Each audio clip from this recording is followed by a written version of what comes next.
The moment the helicopter landed, he stepped forward with the look of someone used to spotting color out of place. "Flying private, huh? Someone like you probably delivered the coffee and slipped in through the back door." He spat each word like a rash. She didn't move, didn't lower her gaze. He hissed, "With that look, who do you think you are? The First Lady?" A sudden yank, and the cuffs snapped onto her wrists. "You can fly private, but you're still something I get to search." What he didn't know was that one glance at the left side of that blazer, he had just cuffed his own future. Midday sun scorched the concrete of the landing zone, bouncing off the windshield of a freshly landed white private helicopter. The whir of the blades slowly faded, leaving only the metallic clinks as the cabin door clicked open. The blue sky above gave no hint of what was unfolding below. In that moment, no one noticed the police cruiser idling just a few dozen steps away, and even less attention was paid to the watchful glare coming from the driver's seat. A black woman stepped off the aircraft without haste. Her posture is upright, her stride steady. In her hand was a black leather bag with a lock, nothing flashy, yet it drew every glance. She didn't look around, didn't flinch at the unfamiliar eyes now narrowing toward her. She followed the marked path, crossing the scorching pavement toward a small security gate. Not a single extra gesture. Everything was precise, clean, and uncomfortably composed for those watching. The young officer in the car squinted, fingers tightening slightly on the steering wheel. He said nothing, but his older partner had already opened the door and stepped out first. On his face was a thin, razor-edged smirk. No words were needed. Both shared the same instinct. Something about that woman seemed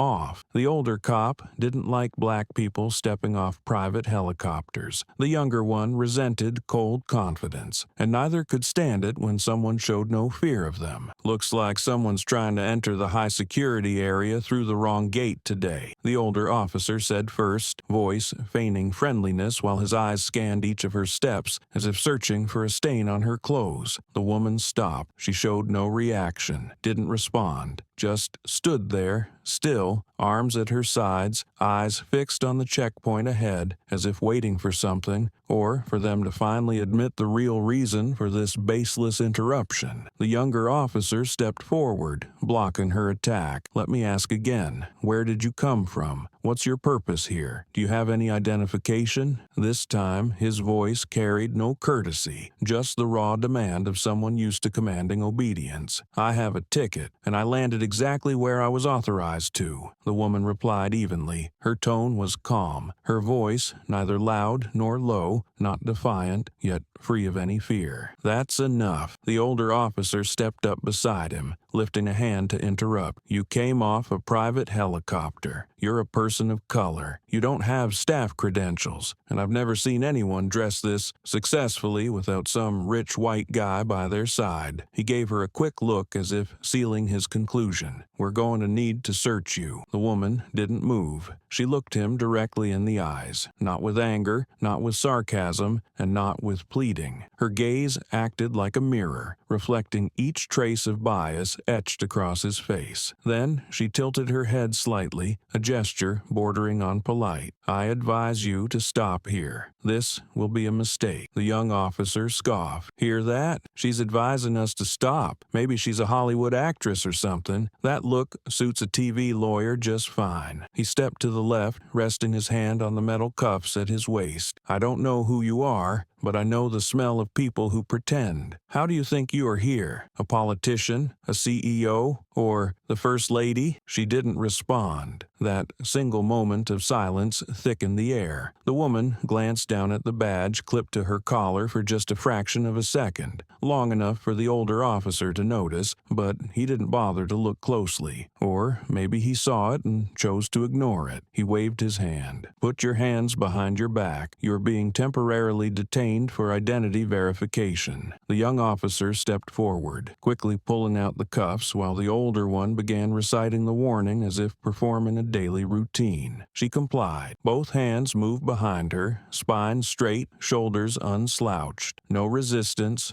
no protest. Just that gaze, not shocked, not submissive, but as if recording every action into her own memory. The cuffs closed with a cold click. For a few seconds, both officers stood still. Not because they had just restrained someone, but because behind the quiet skin was something they had overlooked. They had no idea that by snapping those cuffs, they weren't detaining an anonymous citizen. They had just bound themselves in front of justice. A nearby airport staff member turned their head, then immediately raised a phone. The sunlight lit the woman's face as she was escorted away, but none of the officers noticed the small camera now capturing every frame. A frame the entire nation would later see. A calm, black woman being led away by two uniformed men across an empty landing zone, each footstep echoing like a gavel strike. In the palm of the person recording, the phone buzzed. A message appeared. "You just recorded a clip. Would you like to share it?" They stared at the screen for a few seconds, then typed quickly, "This woman just got cuffed. She walked off a private chopper. Is this real?" and hit post. Beneath the sunlight casting their long shadows, Ruth Langston, Chief Justice of the Federal Supreme Court, kept walking in silence. And with each step, she was leading the two officers into a storm they never saw coming.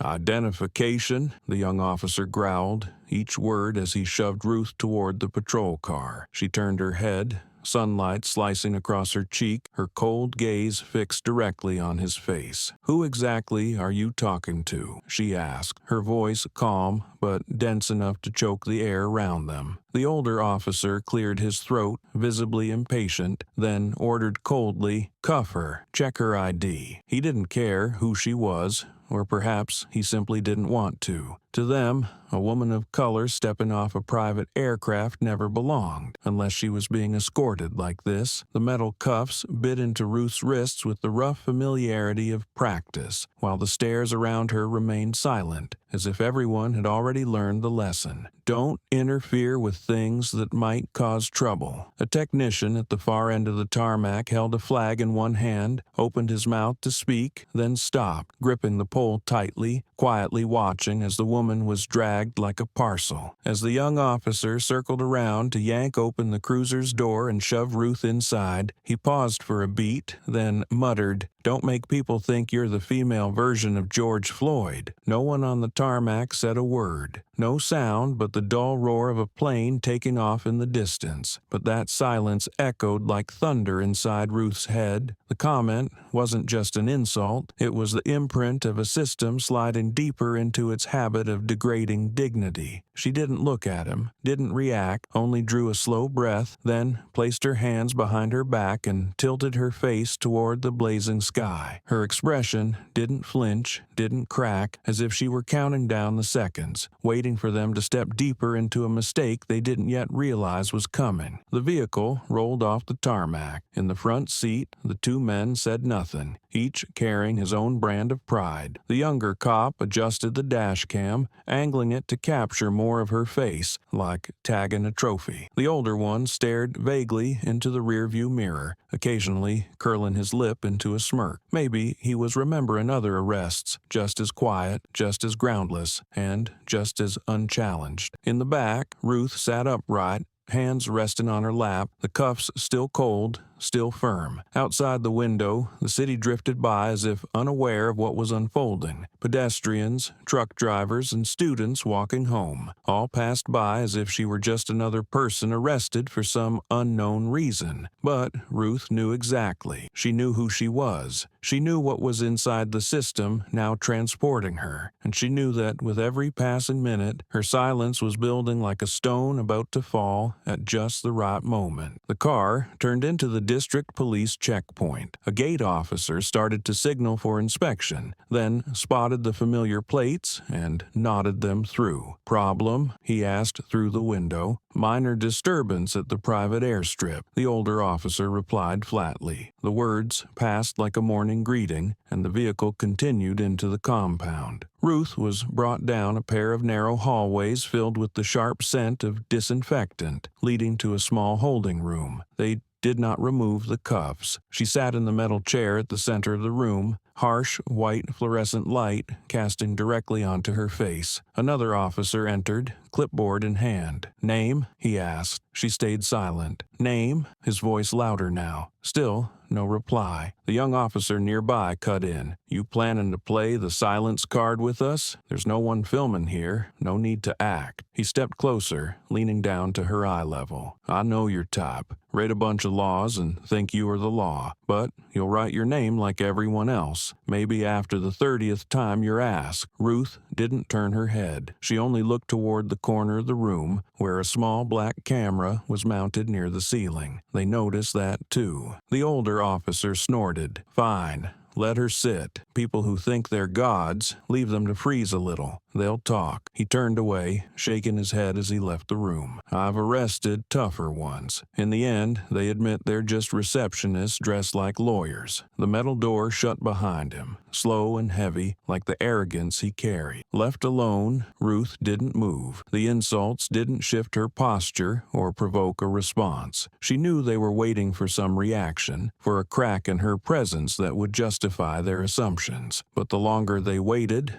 the deeper they'd sink into confusion, because what they were facing wasn't an unknown woman who wandered into the VIP zone, but the highest embodiment of justice, now held inside the very room she once approved the budget to build. Outside, the sunlight had begun to soften. The day no longer burned like it had when the helicopter landed, but another storm was quietly forming inside the glow of phone screens, where the video clip of her being handcuffed had already started to spread. And as darkness settled over the city, Ruth Langston, still silent, still scorned, still restrained, was, minute by minute, shaking the foundation of a system once thought untouchable. The cold, white fluorescent light hung loosely from the ceiling of the holding room, casting a glow on Ruth's dark skin that sharpened every line and edge of her calm face. Outside, the hum of the air conditioner blew a stream of lifeless, dry air. The smell of old sweat,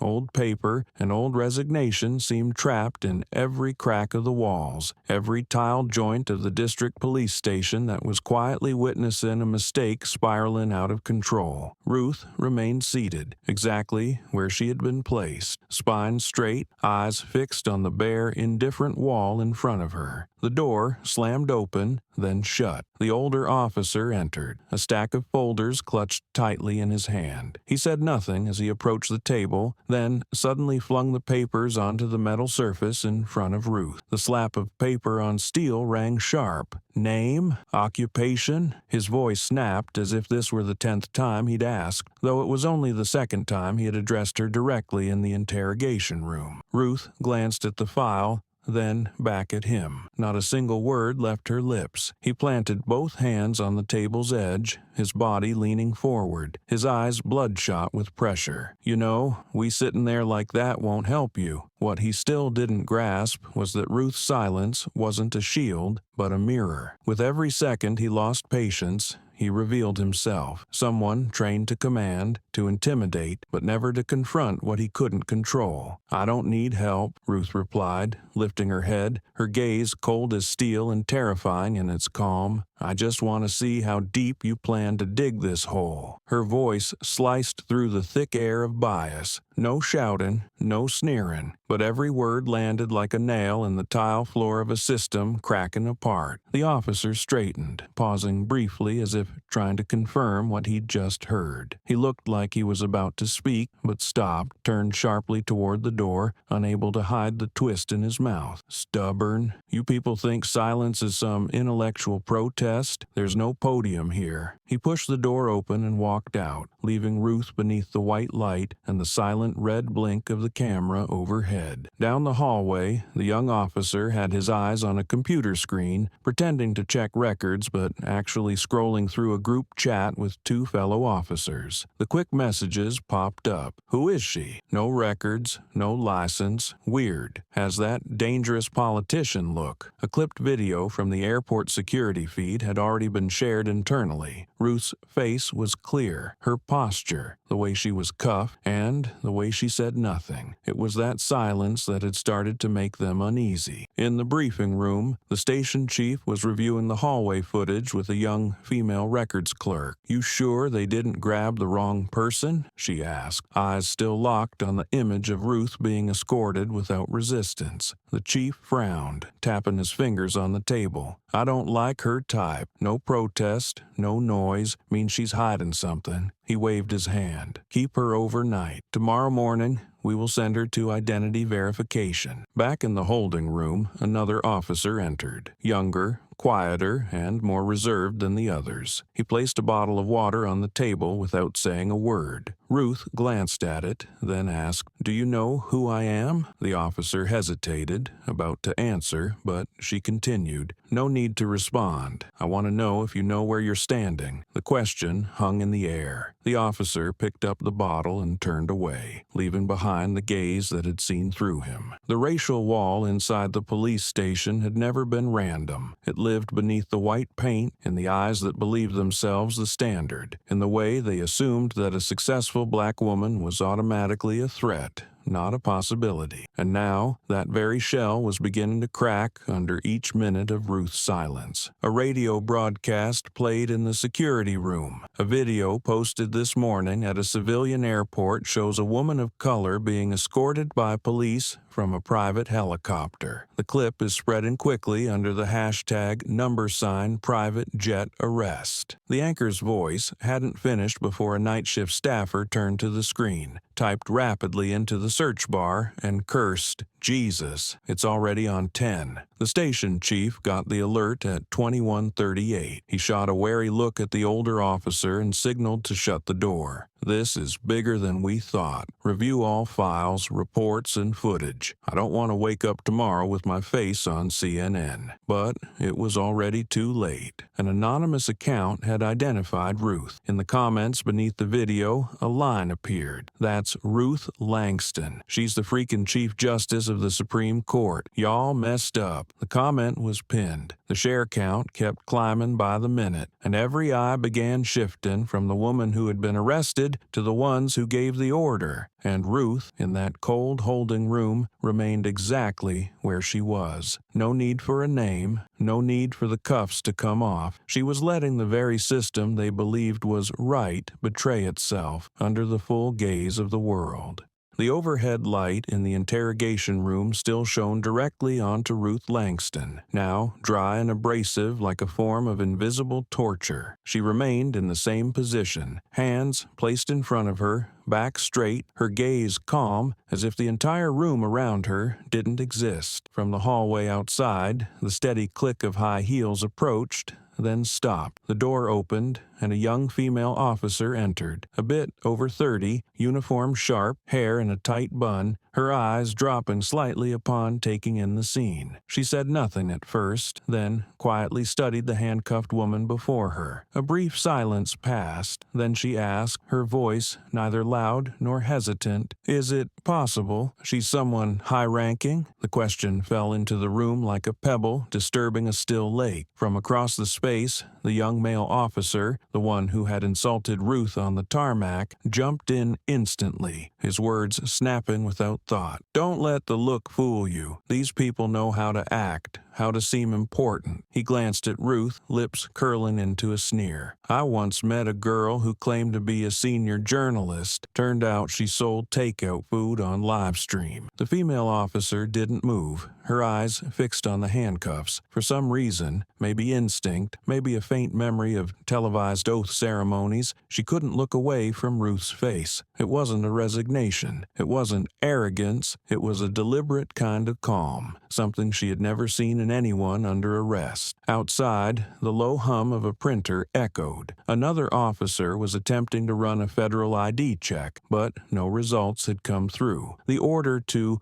hold in custody until identification is confirmed had not been lifted. Still, the temperature in the room had begun to shift. Ruth's silence, once viewed as resistance, was now becoming the center of gravity, forcing everyone around her to question themselves. Ruth looked straight at the officer who had insulted her. Her voice was steady, clear, needing no emphasis, but each word hit the ceiling like a strike. I don't need to act important. You're just crouching too low to see who's standing in front of you. The young officer flinched, leaning back slightly as if struck in the chest by her words. He started to respond, but stopped, perhaps held back by the alert gaze of his female colleague now watching him with unmistakable caution. Just then, the older officer returned. In his hand was a freshly printed folder. As he stepped in, his eyes swept across the room and froze when he saw the three of them, silent and tense like pulled wires. No one spoke, but he sensed something was off. Ruth's expression hadn't changed,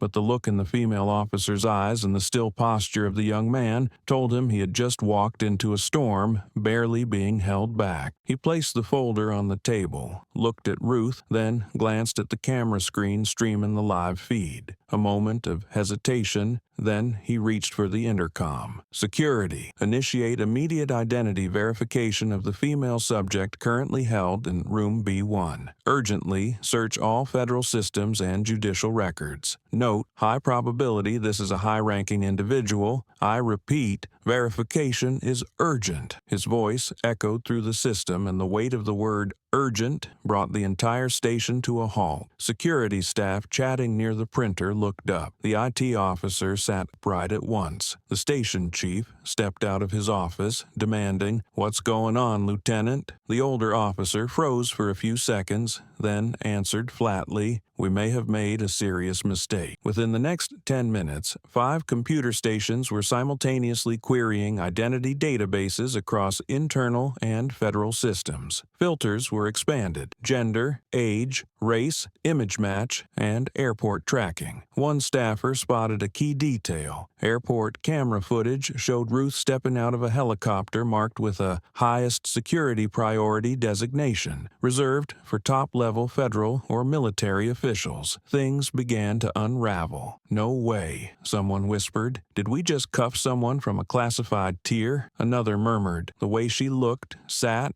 spoke, it didn't feel like someone being arrested, more like someone evaluating us." In the surveillance room, the footage from the holding cell was replayed. When Ruth's words, "I just want to see how deep you plan to dig this hole," rang out, the room fell silent. A few exchanged looks. Someone began to sweat. At that moment, a federal FBI agent called through a priority line. The voice was crystal clear. "Are you holding Ruth Langston?" The entire operations room froze. The station chief swallowed hard, rubbed his face, and said, "Yes, we haven't confirmed yet." The voice cut him off. "I don't care what you've done. I need you to unlock that room immediately, remove the cuffs, and escort her to a private office. If there's any active recording device, shut it down, and prepare to explain this to the federal court." At the same time, outside news broke. The video of Ruth's detainment had reached millions of views. A national headline flashed across major networks. "Breaking: Chief Justice of the United States Supreme Court, Ruth Langston, possibly wrongfully detained by local police." The state police commissioner was immediately alerted, and the station's phone lines began ringing non-stop. Inside the holding room, Ruth heard the rush of footsteps outside, then the door flung open. The station chief entered, pale, standing straight before her, his voice trembling. "Ma'am, Justice Langston, we sincerely apologize for this grave misunderstanding." She rose, her gaze steady, as if she had foreseen all of it from the start. Another officer entered, hands shaking as he unlocked the cuffs. They dropped to the floor with a heavy thud, like the final breath of a system collapsing. No one said another word. Ruth adjusted her sleeve and walked out. She never looked back at them, but in the eyes of everyone present that day, the image of that woman, from the moment she was handcuffed to the single sentence that sent the entire station into chaos, would never fade.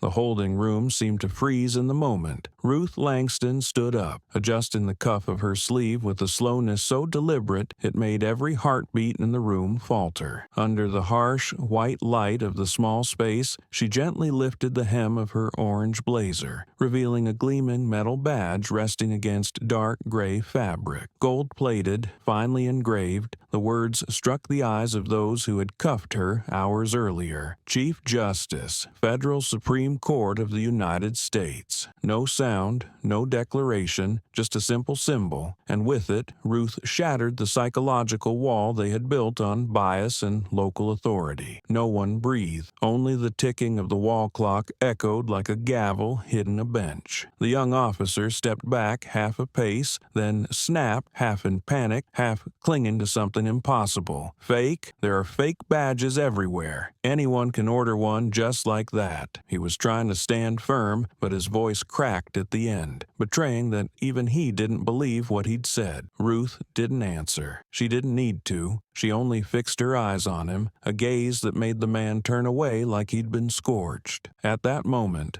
the desk phone rang in the station chief's office. The call came from an encrypted number on a high-priority line. The chief picked up. The voice on the other end hit his eardrum like a formal indictment. "This is the office of the Federal Department of Justice. The person you're holding is Chief Justice Ruth Langston, head of the United States Supreme Court. Release her immediately before this goes beyond recovery." The chief froze, fingers whitening around the receiver. He said nothing, only nodded, then slowly set the phone down. The entire police station seemed suspended. All sound drained from the space. Ruth's heels tapped lightly against the tile floor as she walked toward the door. But then she stopped, turned, and looked back at the older officer standing in the center of the room, the one who had ordered the handcuffs as if arresting an unnamed suspect. Her eyes bored into his aged skin, cold as a winter lake. "Now you will let me go," she said, her voice steady,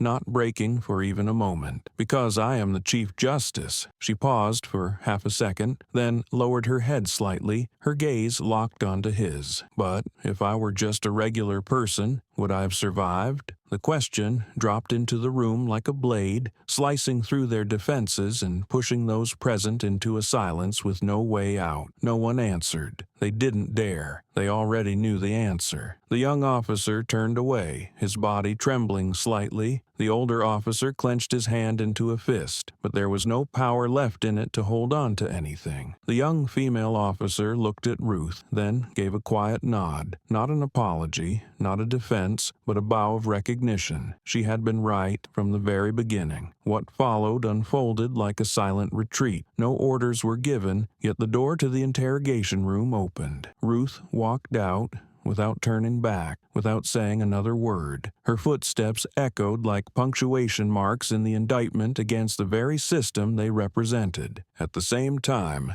media outlets began reporting the story en masse. Across social platforms, millions of users shared the video of Ruth being handcuffed on the helicopter landing pad. But this time, the clip came with a caption: "Detainee, Ruth Langston, Chief Justice of the United States." Social media exploded. The hashtag #Chief Justice Arrested reached the top national trend in under 30 minutes. Lawyers, politicians, civil rights activists, and everyday citizens spoke out. The question Ruth had left behind was quoted thousands of times. "If I were just a regular person, would I have survived?" At the White House, the National Security Advisor delivered the report directly to the president. An emergency meeting was called that very night. They detained the most powerful figure in the judiciary, and they didn't realize it until the Justice Department called. This wasn't a mistake. This was an entire system seeing wrong from the start, an aide emphasized. The president said nothing, but in his eyes, a storm was brewing just beneath the surface. Ruth was escorted out through a side exit without ceremony. But as she stepped into the parking lot, one man was already waiting. It was the airport coordinator. He said nothing, only nodded. Ruth nodded back. No complaint, no demand for punishment. What was coming next no longer belonged to her alone. She knew the aftermath had moved far beyond the personal. By the time Ruth left the police station,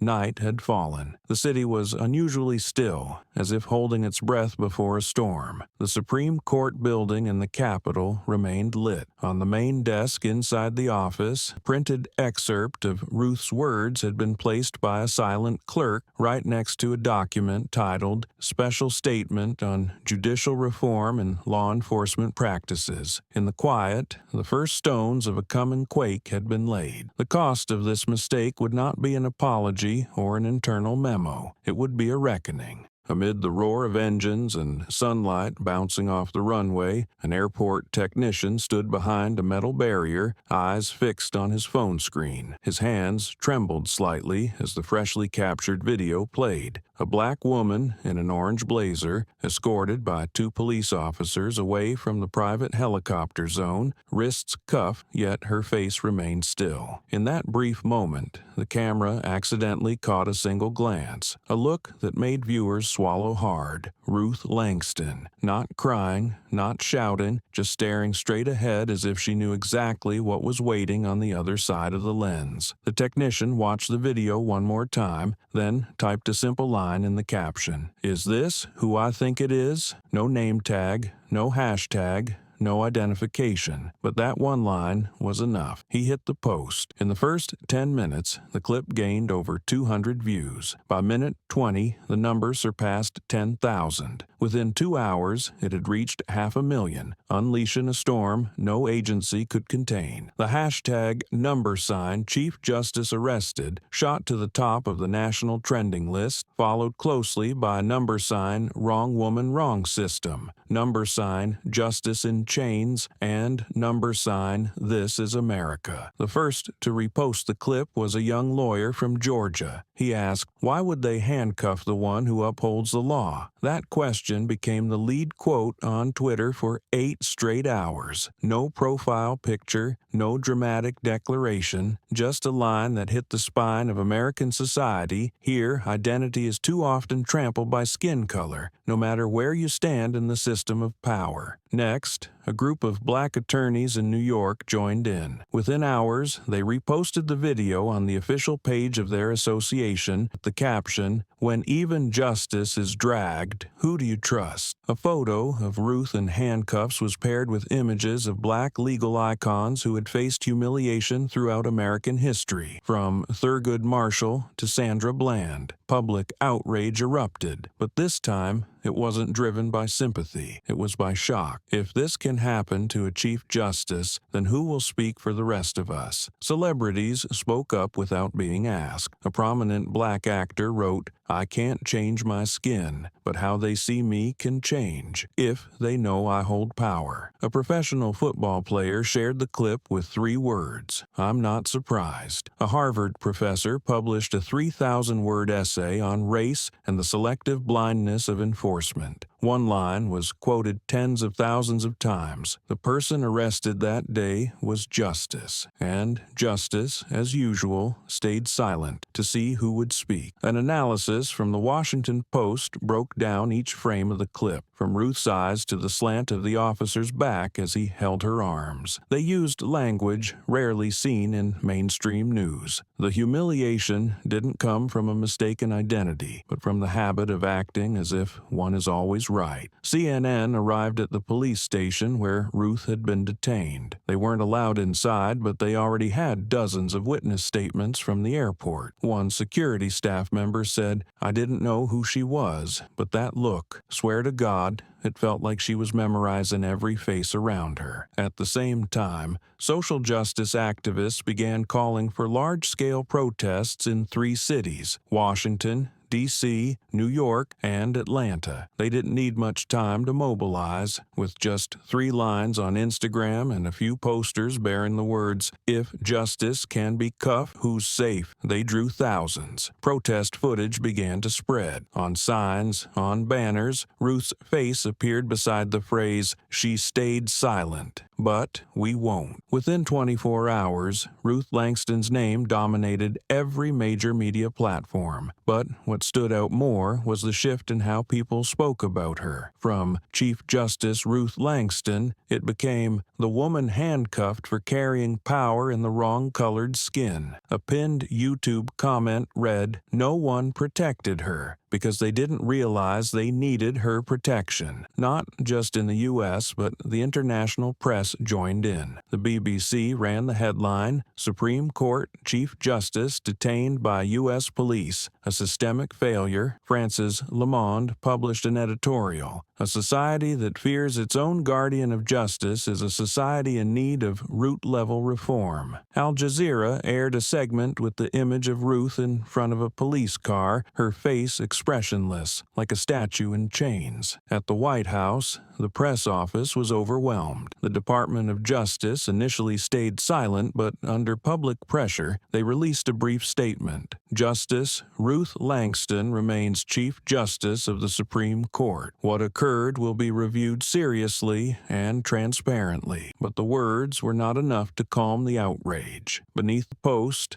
the top comment read, "Justice doesn't need your confirmation. What it needs is an apology and real change." Ruth said nothing. She didn't need to. The video had already spoken for her, and that gaze, that look straight through the lens, without judgment, without anger, just waiting, had become a symbol, a slap captured in a video. And this time, the sound of it echoed across the whole of America. In front of the police headquarters, the night was torn apart by thousands of phone lights, signs, and chants that bounced off the old stone walls. Every street corner nearby had been blocked by a sea of people. The phrase, "Justice for Justice," appeared on every banner, every T-shirt, every handheld LED sign, like a fierce chorus surging through the sweltering night and an atmosphere thick with fury. Everyone knew this was no longer about an administrative mistake. It had become a symbol of a fracture that cut to the system's very core. Protesters stood shoulder to shoulder, fists raised, shouting like a living indictment, hurled straight at those still hidden behind the cold brick walls. "Justice for justice!" The chant echoed with such force it seemed to choke the officials lurking in the dark. Journalists pushed for camera angles. Microphones held inches from the faces of officers on duty. A man in a broadcast vest, hand trembling from heat and pressure, thrust a mic toward the officer at the front desk. "Can you confirm the identity of the detainee? Is there an official statement?" The senior officer looked into the lens, lips pressed tight, then bowed his head. The silence became the bitterest admission. He said nothing, but the crowd understood. Everything they were angry about was true. An elderly lawyer, hair snow-white, stepped forward from the front line of the protest, his voice hoarse but rising above the sea of people. "If they can do that to her, they can do it to my mother, my daughter, my wife." Hundreds of hands shot up in response, applause crashing back like thunder. He needed no further words. The crowd understood. Ruth Langston may have been Chief Justice, but to many, she stood for every black woman ever pulled over on a city street, ever questioned for dressing too well to belong in a certain neighborhood, ever shoved against a wall simply for staying silent. Ruth's face appeared on digital banners, printed on cloth, pasted to bus windows, and hand-painted onto walls. The way she stared straight into the camera in the handcuff video, that look that demanded nothing but forced reckoning, had now become an icon. Across social media, millions began changing their profile pictures to the image of Ruth, the metal cuffs just visible beneath her sleeve. The movement had a name now, Justice in Chains. Young people showed up in the greatest numbers. They didn't wait for permission. Universities began issuing public statements. A group of law students at Yale published a joint critique in an academic journal, breaking down Ruth's arrest in legal detail and concluding with the line, "The law protects no one when it is enforced through bias." At UCLA,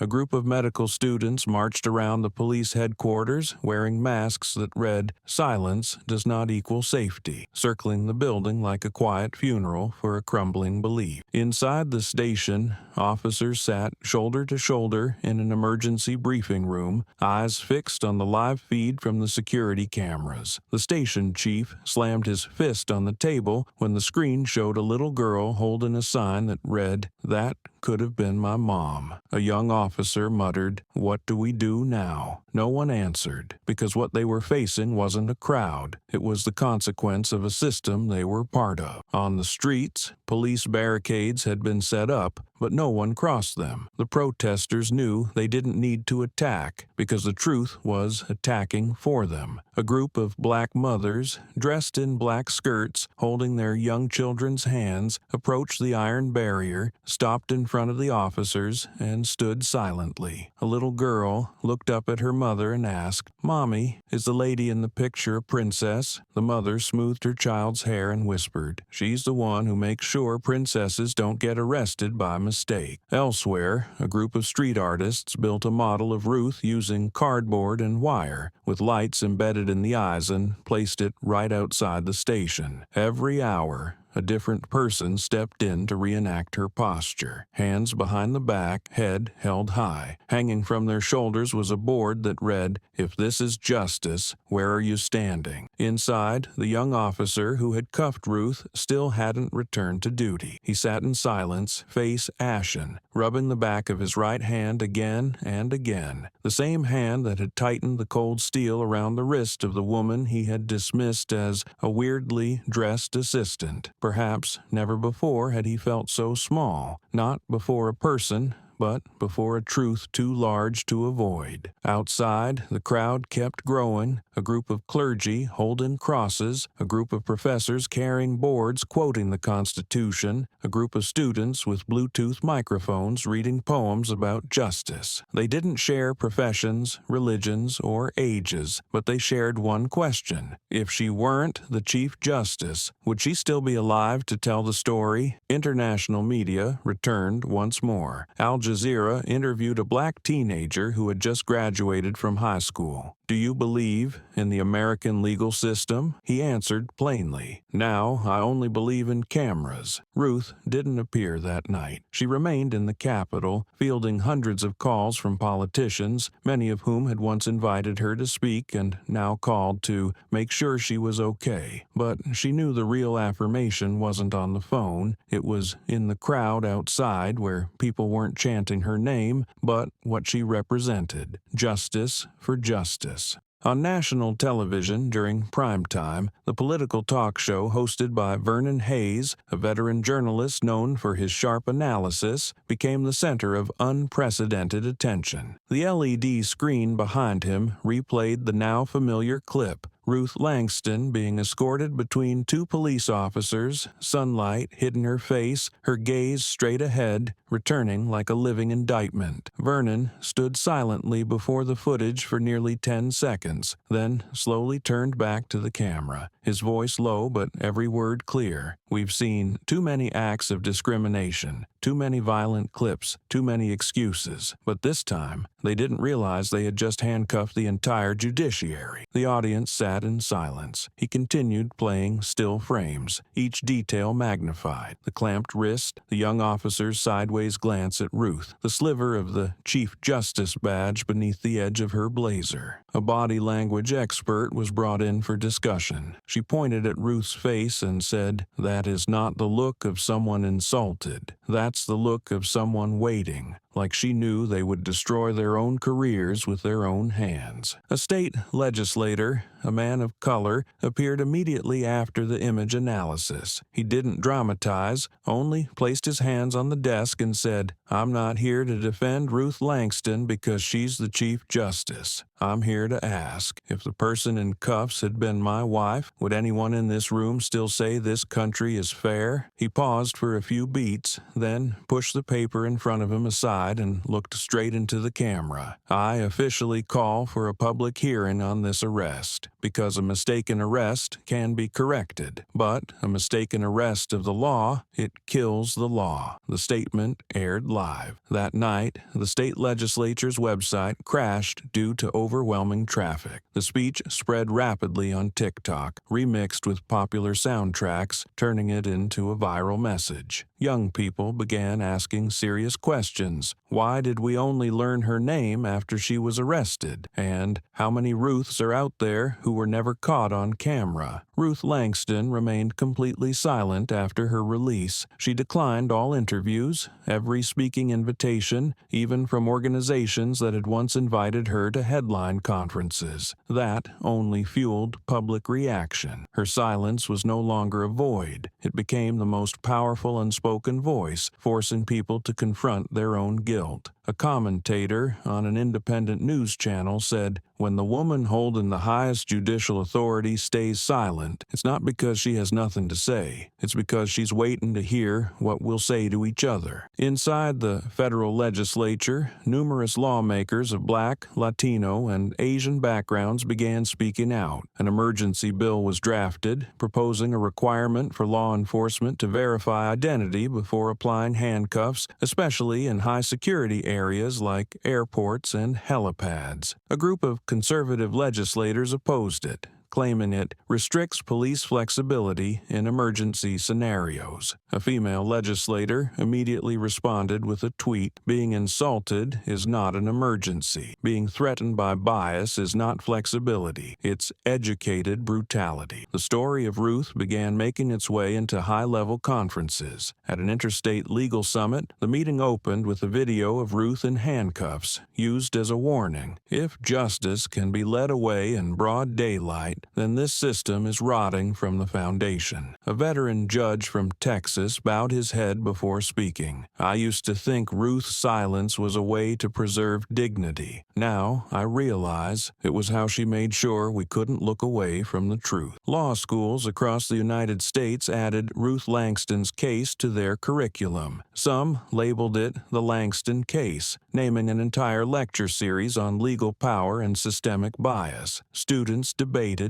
wrote rebuttals, created podcasts, and reenacted the moment of Ruth's arrest, not to condemn, but to document every fracture in the system they would soon step into themselves. Tension reached even the Department of Justice. Under growing public pressure, closed-door meeting was held with representatives from the White House, federal, and state judicial leaders. They argued whether a public apology was necessary or whether the matter should be handled internally. One member of the Judiciary panel finally said, "We can't stay silent anymore. If Ruth Langston isn't protected, then none of us are." Meanwhile, Ruth maintained the same stance she had from the beginning. No justification, no clarification. She kept working, kept signing documents, kept attending closed-door sessions with an unchanged expression, a presence that increasingly unsettled people because they couldn't read her. A staff member at the Supreme Court recalled that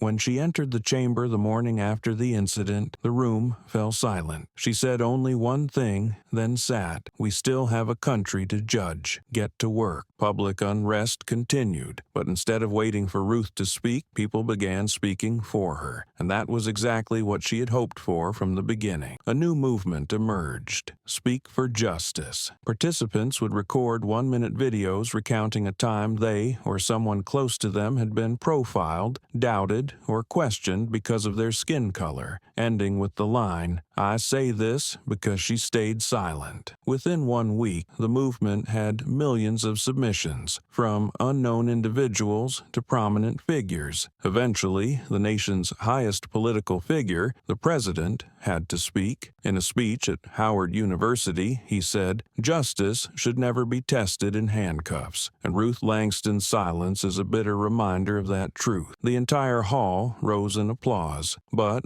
in a quiet corner, Ruth Langston was still absent. She chose to stay out of every ceremony, every statement, because she understood that sometimes power doesn't come from words. It comes from making an entire nation look into its own eyes through the eyes of someone they once put in chains. Inside the Federal Department of Justice building, fluorescent light reflected off the gray stone table as the soft whir of a printer broke the tense silence. A young clerk pushed a thick stack of documents from the output tray, marked the emergency summons in red, and carried it straight into the internal briefing room. In less than 24 hours after the president's speech, the DOJ had decided to reopen the full disciplinary files of the two officers involved in Ruth Langston's arrest, both the younger officer named Norris and the senior officer named Burke. Names long buried in the dense paperwork of the system were dragged into the light as if they had never been properly addressed. On the first page of Burke's file, a faded line resurfaced: complaint for hostile behavior toward black civilians, year 2017. The case had caused mild controversy in a southern Atlanta suburb when he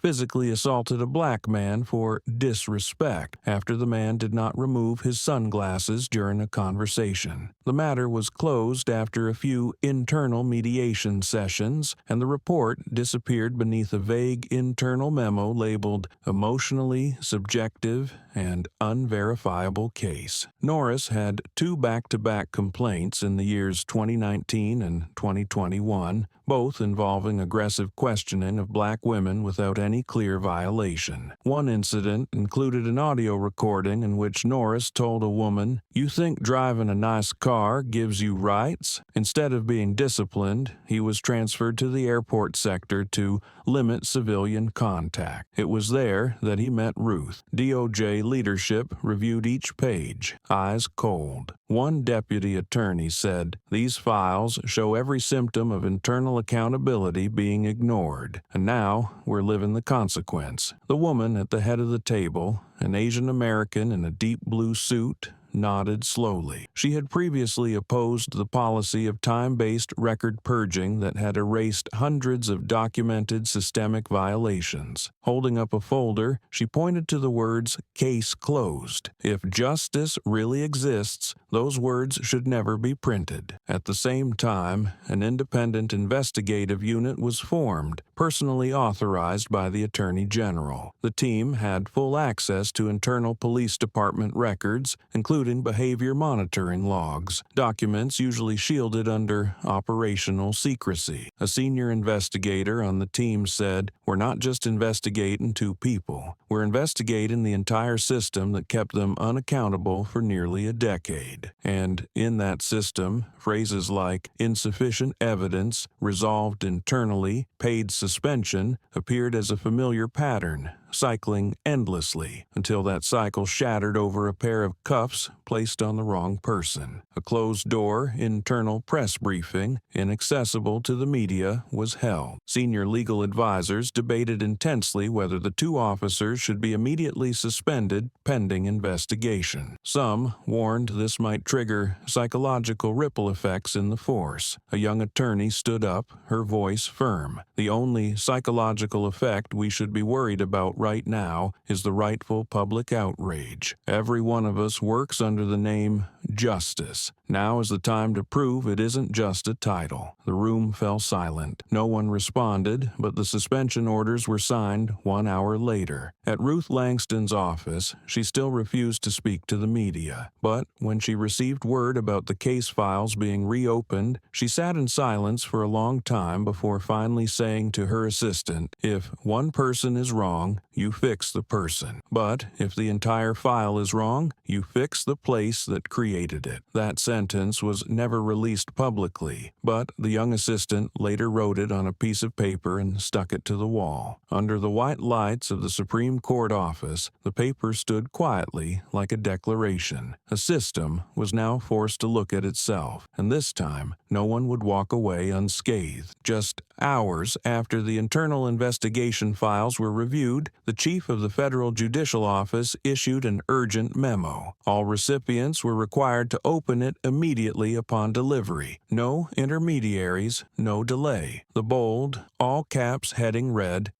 Immediate review of misconduct handling systems in local law enforcement agencies with racial factors. But the sentence that chilled the entire legal community was handwritten in blue ink at the bottom of the first page. No one is above the law, but those those who uphold it must not live beneath contempt. The sentence was neither long nor poetic, but it struck at the core of what the Ruth Langston case had exposed, a sense that the law had been lowered beneath the weight of badges and bias. The memo rang like an internal alarm, forcing many state courts to reassess how their local police engaged with anyone tied to the judicial or legal system. That same afternoon, a special investigative task force was appointed. No longer just a limited internal team, this group was formed by federal executive order, signed directly by the federal inspector general, and granted full access to all disciplinary records, patrol orders, checkpoint logs, and behavioral reports across police departments within a 100-kilometer radius of the incident. The team included members from the Federal Bureau of Investigation, the Office of the Special Prosecutor, and several independent experts on racial bias in law enforcement. The atmosphere at police agencies grew more tense than ever, especially at the station where Ruth had been detained. Officers who once joked during shifts now avoided eye contact. Personal phones were checked, and internal communications were extracted by order of investigation. Fear was no longer about who was wrong, but about who had known and done nothing. The investigation began by tracking all misconduct cases that were quickly closed over the past 5 years. Vague memos citing lack of evidence, insufficient grounds for discipline, and resolved internally were collected and analyzed using a repeated qualitative model. Immediately, the AI monitoring system detected dozens of disturbing patterns. Cases involving black victims were closed 40% faster than average, almost never had civilian witnesses, and were consistently signed off by the same group of individuals. The initial report was kept confidential, but one leaked line spread across social media. The death of justice is not silence. It is an agreement through indifference. The quote was said to come from a black independent expert, formerly a prosecutor, who had resigned after being unable to indict an officer for assaulting a minor. Amid that backdrop, a new signal emerged. Though she still had not appeared publicly, Ruth Langston submitted a private petition to all state chief justices proposing the creation of an independent judicial council, empowered to routinely audit all cooperation between courts and police forces. The proposal, technically non-binding, gained unexpected momentum because it bore the signature of a Supreme Court justice who had survived abuse of power. Several Eastern state chief justices immediately voiced support and pledged to submit related drafts to their state legislatures. A chain reaction began, but this time it was not fueled by blood or tears. It was sparked by one question, displayed on urban digital billboards across the country. If justice is in handcuffs, who walks free? The recording room was as silent as a courtroom without a defendant, with only Ruth sitting alone in front of the camera, the mic clipped neatly beneath her collar. Her orange blazer stood out under the soft but firm lighting, as if the entire frame existed for one purpose only: the undeniable presence of a black woman who had once been handcuffed on a helipad, now sitting upright in front of a national media system. There was no director, no cue cards, no prepared script. Ruth looked into the lens with steady eyes. She didn't read, didn't pause theatrically. She spoke directly, evenly, slowly. I don't ask for an apology. I ask for an explanation. To every citizen. 4 sentences. Just 4. But when the clip aired, millions of people stopped what they were doing to listen to a woman, once deemed checkable, ask the entire system to answer in words. The media immediately lit up over the image, not because she was a chief justice or because of the handcuffs or viral clip, but because Ruth wasn't angry, didn't frame herself as a victim, and never once asked for pity. She spoke as a citizen demanding to know how a law-keeping system could allow itself to fall so far. Linguists noted that the silences between her phrases were nearly half a second longer than normal. video, each word seemingly carved out of cold stone. On a late-night talk show, a white journalist blurted, "I thought I understood what dignity meant until I saw that woman nod after her final line." Ruth didn't smile, didn't thank the audience, didn't call for action. Just one small nod, but firm. And oddly enough, that nod was what made even her former critics lower their heads. The president's office issued an official response the following morning, acknowledging that the system's handling of the situation caused serious damage to public trust in justice. Still, the statement never included the word sorry. Ruth didn't reply. She continued her closed-door schedule at the Supreme Court, ruling on federal cases as though her own ordeal had never happened. The press began calling her the Quiet Hammer. At law schools, students debated the video clip as precedent. A professor at Stanford told his class, for the first time in history, the legal system was put on trial by the very person leading it, and instead of defending it, she asked it a question, using only her eyes. Outside, the public unrest had not subsided. Protests spread to other states, no longer with angry banners, but long rows of silent people standing in front of government buildings, each holding a white sheet of paper with one black word, explain. Inside the police station windows, night shift officers looked out and saw Ruth's image reflected in every single quiet sign.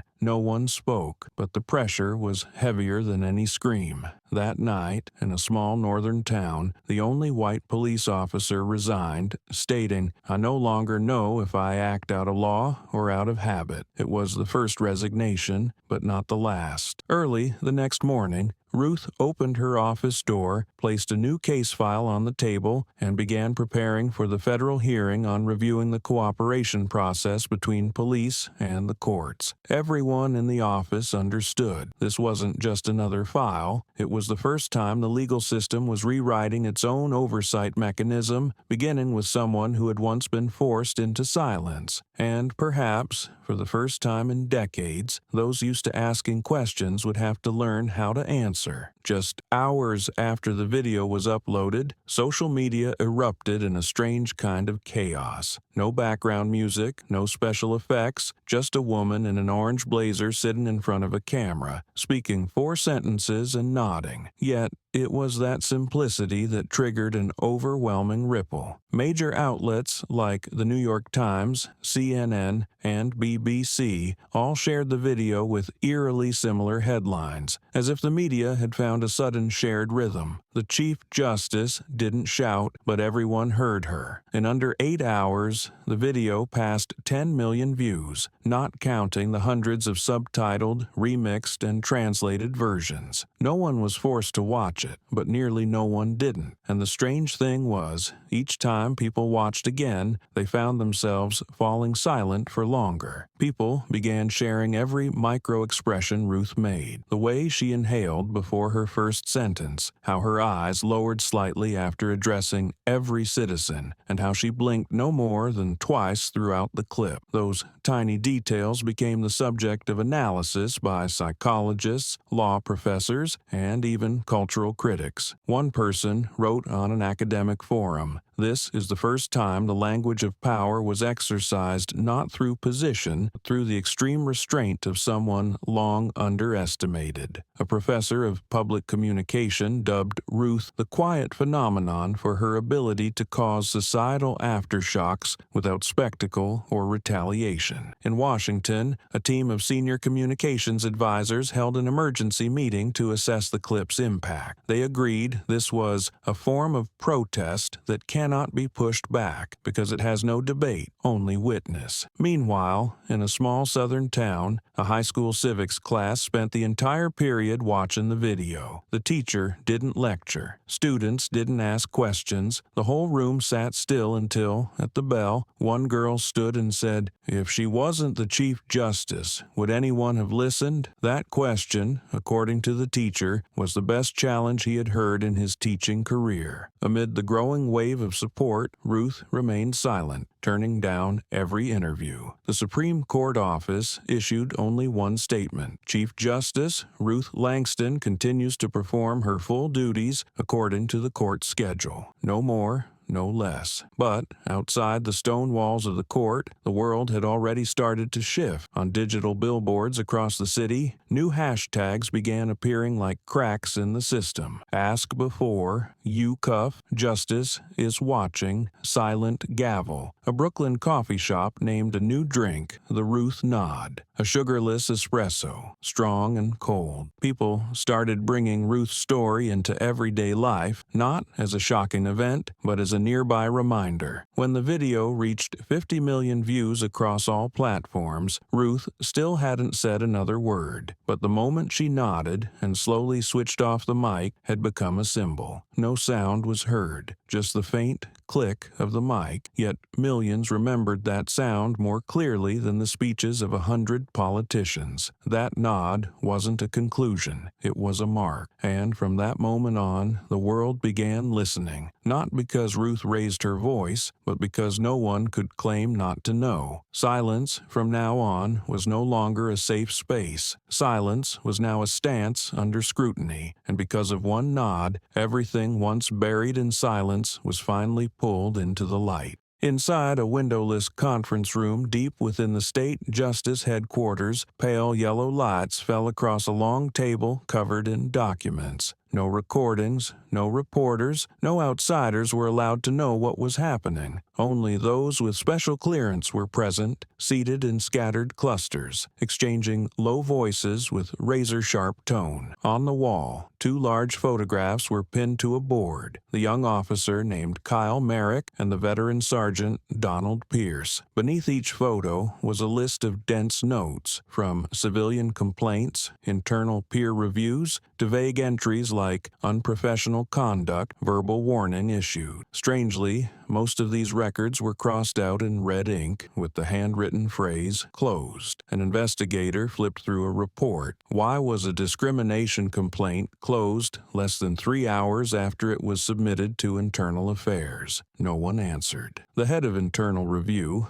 an older woman with over 25 years in the field, quietly placed a freshly printed folder on the table. This one never saw daylight. In 2018, Merrick was suspended for 1 day after chasing the wrong person, a 13-year-old black boy on a bicycle. Her voice was steady but bitter. That boy later needed trauma therapy. A young investigator frowned. Why doesn't this record appear in the federal system? Another replied, because it was marked local issue, resolved internally. That response struck like a blow to whatever trust remained in the room. Many exchanged looks as if they'd all just realized the same truth. What Ruth Langston experienced wasn't an isolated mistake, but the direct result of long-standing paralysis within law enforcement oversight. The meeting dragged into the afternoon as files were opened one by one, old reports reread, and long-ignored details brought to light. One complaint dated back to 2015, signed in shaky handwriting by a 72-year-old black man who had been illegally stopped on his walk home. There was a report filed by a subordinate under Pierce, clearly stating pattern of selective aggression targeting people of color. Yet the final line, written in different ink, read, recommend no action, may lower unit morale. One by one,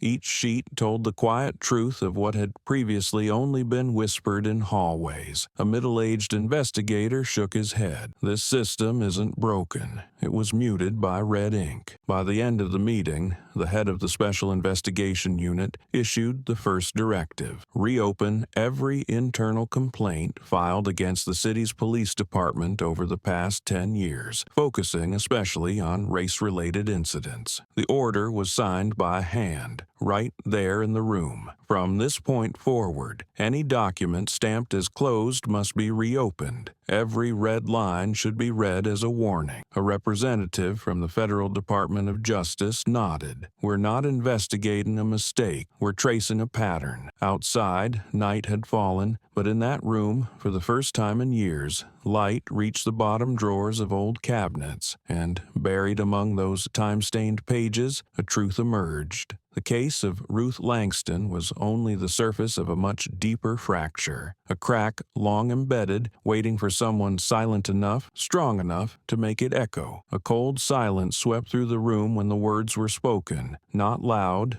not long, but sharp as a blade to the gut of everyone present at the investigative hearing. If it hadn't been Ruth Langston, the person arrested that day could have died in silence. It wasn't a hypothetical, it was a warning bell, striking the deepest layer of what people call a justice system. The man who spoke kept his hand on the thick file, eyes fixed on the italicized line on the cover page. Case review, Langston arrest, level 1 escalation. The room froze. No one needed to say more. Everyone understood. If the woman who stepped off that helicopter hadn't been Ruth Langston, Chief Justice of the United States Supreme Court, but instead just another black woman, without title or badge, the outcome could have gone far beyond a wrongful detainment. A trigger was pulled, a knee dropped, another headline was written in the same old script. In the heavy air, a young legal clerk slid a freshly printed report to the center of the table. The coordinator opened it, read a passage aloud, then exhaled sharply. There are anomalies in the ID verification order from that day. All eyes turned to the sheet, where a bolded line read, "Subject was flagged upon visual approach. Black female, mid-age, unknown purpose, location, restricted zone." The lead investigator explained, "It means the system auto-flagged her as a subject of interest, based on image and location." Someone snapped, "So just standing near a VIP zone while black triggers suspicion?" A few heads nodded,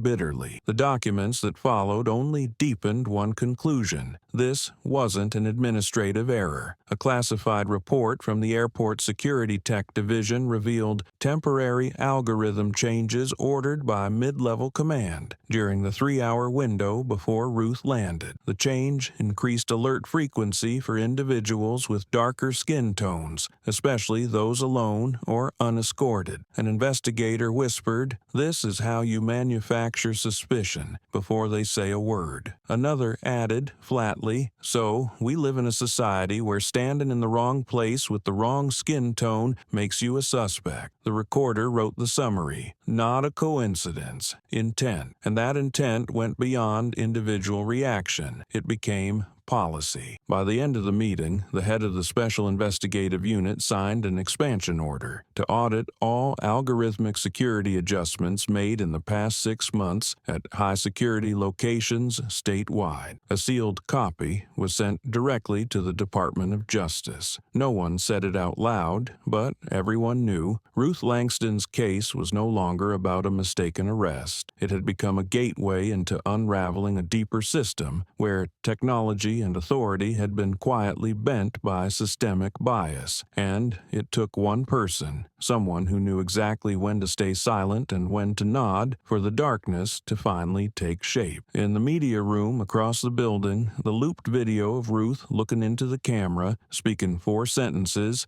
then switching off her mic, kept playing. No music, but each passerby paused for a few seconds, then walked on with a heavier gaze. Now, people didn't just see a wrongful arrest. They saw the ripple effects that would have stayed buried if the woman dragged in that day hadn't been the Chief Justice. And the question still hung in everyone's mind. What about the ones who weren't Ruth Langston? Where did they go? The interrogation room was completely silent, its thick, soundproof walls letting no noise escape. The young officer, Kyle Merrick, sat across from 3 investigators, his hands resting on the table but unable to stay still. His breaths were short, his skin pale, and every gulp echoed sharp as a knife. The overhead light cast a blurred shadow in front of him, as if the truth itself was slipping away. "I was just following procedure," he said, his voice detached for the first time. An investigator responded immediately. "What procedure allows you to handcuff someone without knowing their name, asking their reason for being there, or having any evidence of a violation?" Kyle repeated the same words, softer this time.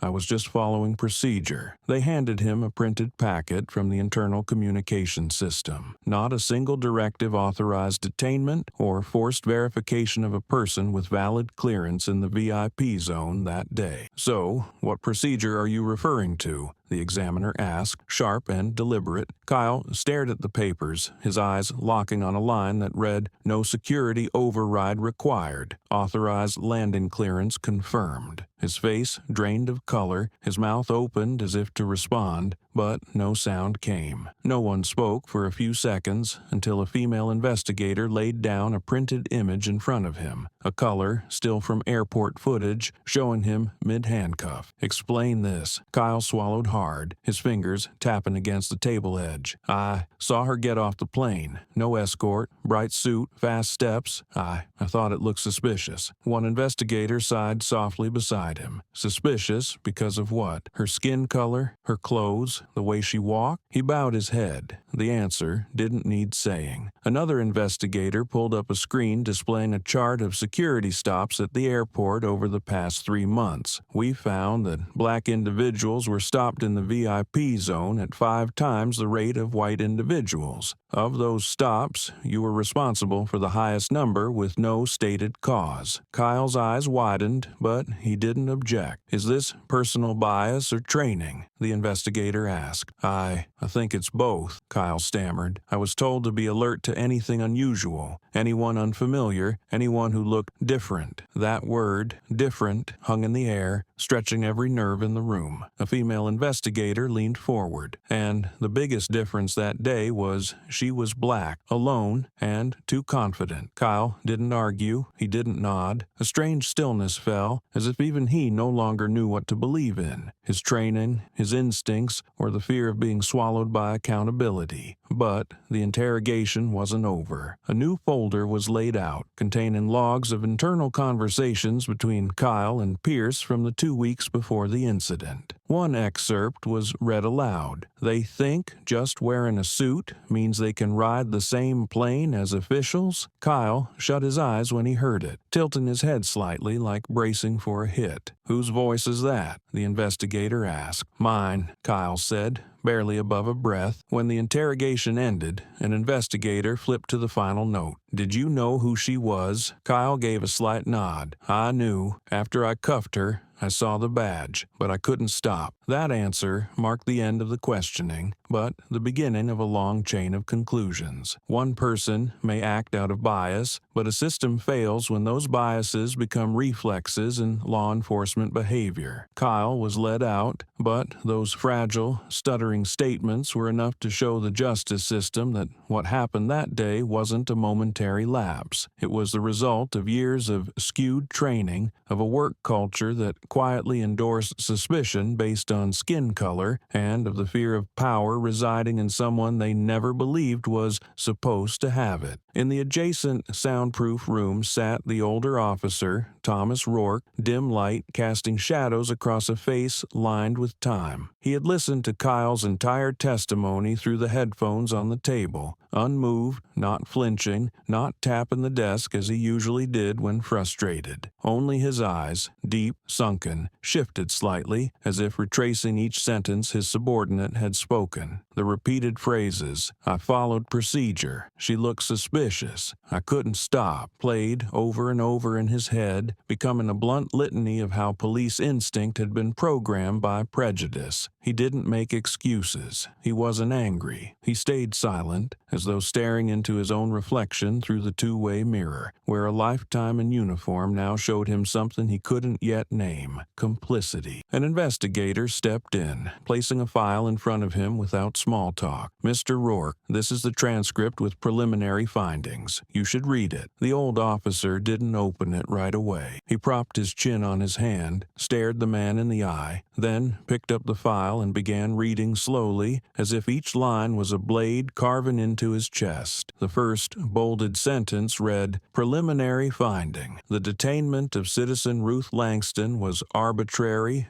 racially biased, and an abuse of authority. He closed the file after reading it once, shut his eyes for a few seconds, then opened it again and started over, because he knew, once those words were entered into an official report, neither his career nor the system behind it would have anywhere left to hide. Outside the meeting room, the task force wrapped up the morning session. The lead investigator, a black woman who had worked in 3 major states, read a summary to the press during a closed internal briefing. Based on witness statements, security footage, data access logs, and the history of discretionary stops, we conclude this incident is not merely a misunderstanding or operational error. It is a clear case of racial profiling. Furthermore, the forcible detainment of a citizen showing no signs of violation without first verifying identity constitutes an overreach of authority and a serious threat to that citizen's dignity and safety. A legal advisor nearby nodded slightly, jotting a line beneath his notes, "Trigger point for formal federal investigation." During the next closed-door meeting, one question was asked that thickened the air. If the person arrested hadn't been Ruth Langston, would this task force even exist? No one answered, because everyone knew if that woman hadn't worn the gleaming gold badge labeled Chief Justice, Federal Supreme Court, pinned to her left chest, everything might have ended like countless other anonymous cases. A faint headline, averted eyes from command, then buried beneath hundreds of dust-covered files. But now, the truth had ruptured into a chain of consequences that couldn't be stopped. In the room next door, Rourke still hadn't left his seat. In his mind played the memory of that morning, the harsh sunlight over the landing zone, the sharp wind after the helicopter blades stopped, and Ruth's face, calm to the point of cold, as he gave the order to cuff her. Only now did he understand that expression wasn't silence out of fear, but contempt waiting for the exact right moment to erupt. And he, despite being older, tougher, was the one who let blindness take the lead. He closed his eyes. No one knew what was running through his mind, but the hands that had once commanded with authority now rested on his thighs, slightly curled, trembling. A seasoned officer had realized, when the law is treated like the weaker party, those who enforce it will inevitably become guilty under the very badge they once wore with pride.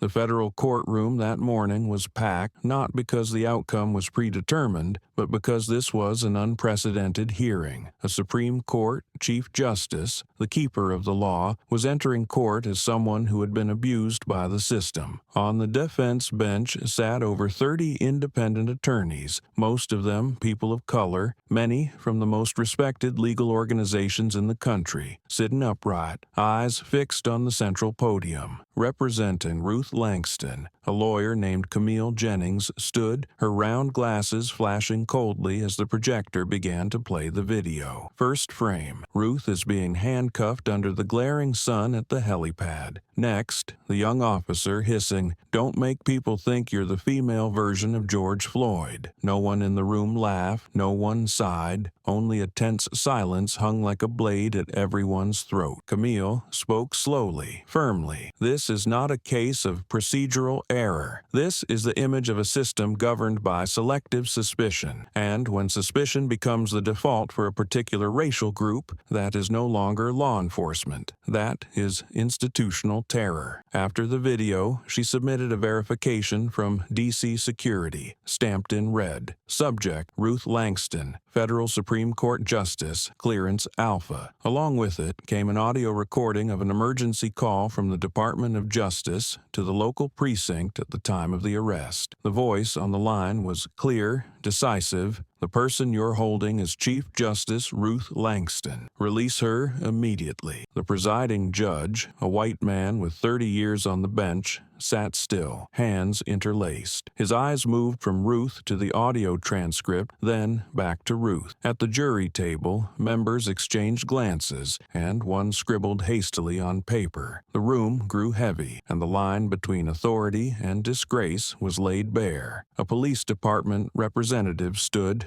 ready to defend standard protocol. But before he could finish, Camille tossed onto the table a list of prior wrongful arrests that had been buried. 78 cases in 4 years, the majority involving people of color, none of them holding the kind of status that might have pulled them from the spiral of silence. A soft cough broke the tension in the gallery. W, ere a group of law students was observing. In the back row, an elderly woman in a purple blouse held the hand of her young grandchild. She looked at Ruth as if seeing the justice that had been stolen from her own family decades ago. A white attorney, seated next to Ruth, leaned in and said, "Today isn't just the day you reclaim your dignity, it's the day the court is put back on its rightful foundation." Ruth didn't answer, only tilted her head slightly, eyes still fixed straight ahead, a gaze not meant to prove anything, but to affirm that from this moment on, no one could continue ignoring the biggest question. What does justice even mean if those entrusted to uphold it can be crushed by the very system that claims to serve it? At the end of the hearing, the judge announced that additional witnesses and involved parties would be summoned for a public trial. The court had yet to reach a verdict, but everyone knew the case had shifted, from a personal disgrace to a symbol of something the entire system now had to confront. When Ruth left the courtroom, everyone stood. There were no chants, no signs, but the unified silence was the strongest proof of respect. It was also a signal that justice had begun to turn down a different path, a path where truth was being returned to the hands of those who deserved it. The judge stood, his voice not loud, but echoing like a gavel striking the center of the courtroom. He raised his head and looked directly at the two officers standing just a few steps from the bench, his eyes carrying not hatred, but something deeper than any sentence: disappointment. "This is the most severe wrongful arrest in the past 15 years, he declared, each word landing like it was carved in stone, not only because the person detained holds the highest position in the judicial system, but because the manner in which you chose to act has exposed something we thought was buried in the past: discrimination legitimized by uniform." In the room, silence stretched like a funeral shroud. No one moved, only the soft tap of a juror's pen against a file as if to underline every word. Ruth Langston sat upright, not smiling, not revealing emotion. Her expression remained exactly as it had been when she entered, cold, composed, but her eyes now carried more than the pain of someone wronged. They held the gaze of someone who had been heard, validated, and was now looking straight at those who once pinned her to the ground, convinced they were following protocol. The two officers walked out of the courtroom, one slow step at a time. The arrogance they showed in early press appearances was gone. No more confident defenses of standard procedure, no more defiant shrugs as if the accusations were media exaggeration. Only two hunched backs in uniforms that had become burdens, and a bowed heart. Bowed not because of the ruling, but because this time truth had sided with the victim. On social media, video clips from the sentencing spread at lightning speed. The headline echoed everywhere: "The most serious wrongful arrest in 15 years." Many television commentators called it a turning point for modern justice, a moment when the system no longer tolerated interpreting the law through the lens of bias. Those who once questioned whether a chief justice could really be arrested simply for being black now had to face the truth. Ruth Langston's title didn't shield her from handcuffs, but her resolve and silence forced the entire system to bow its head. In law schools, the end of this trial began entering coursework on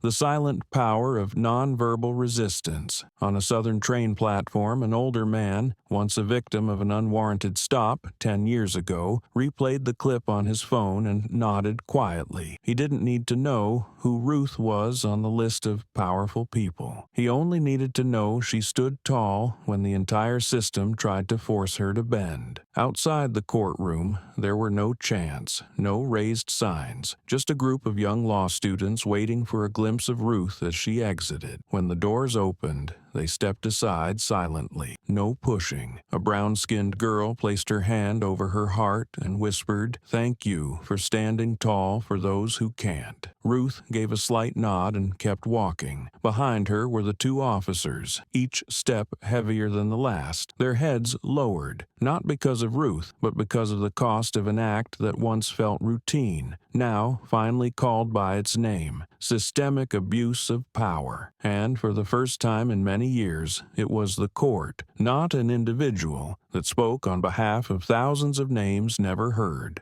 The court's official verdict was delivered early in the afternoon, but public opinion had formed its own judgment weeks earlier. When the announcement of the young officer's permanent suspension was posted on the State Justice Department's official site, the line, barred from all state-level law enforcement access, stood out as a final severing from the very system he once belonged to. Those who had followed the hearings weren't surprised, but any sense of satisfaction was weighed down by the deeper sadness that it took the wrongful arrest of a Chief Justice to force authorities into decisive action. The young man, who once stood armed at the gate, who sneered at Ruth Langston for stepping off a private jet, no longer had the right to wear a uniform, no longer held the authority to enforce the law, no longer had a voice in public discourse. He withdrew into silence, while his name remained in training programs across the U.S. as a case study on bias and abuse of power. As for the older officer, whose years of experience did nothing to stop him from applying bias in the field, he chose to resign voluntarily. But the Federal Justice Department didn't let him exit quietly. A statement was sent to the national broadcast networks. The officer is required to deliver a public apology live on television. The broadcast was scheduled for Monday prime time, with over 50 million viewers waiting. Under a cold white light,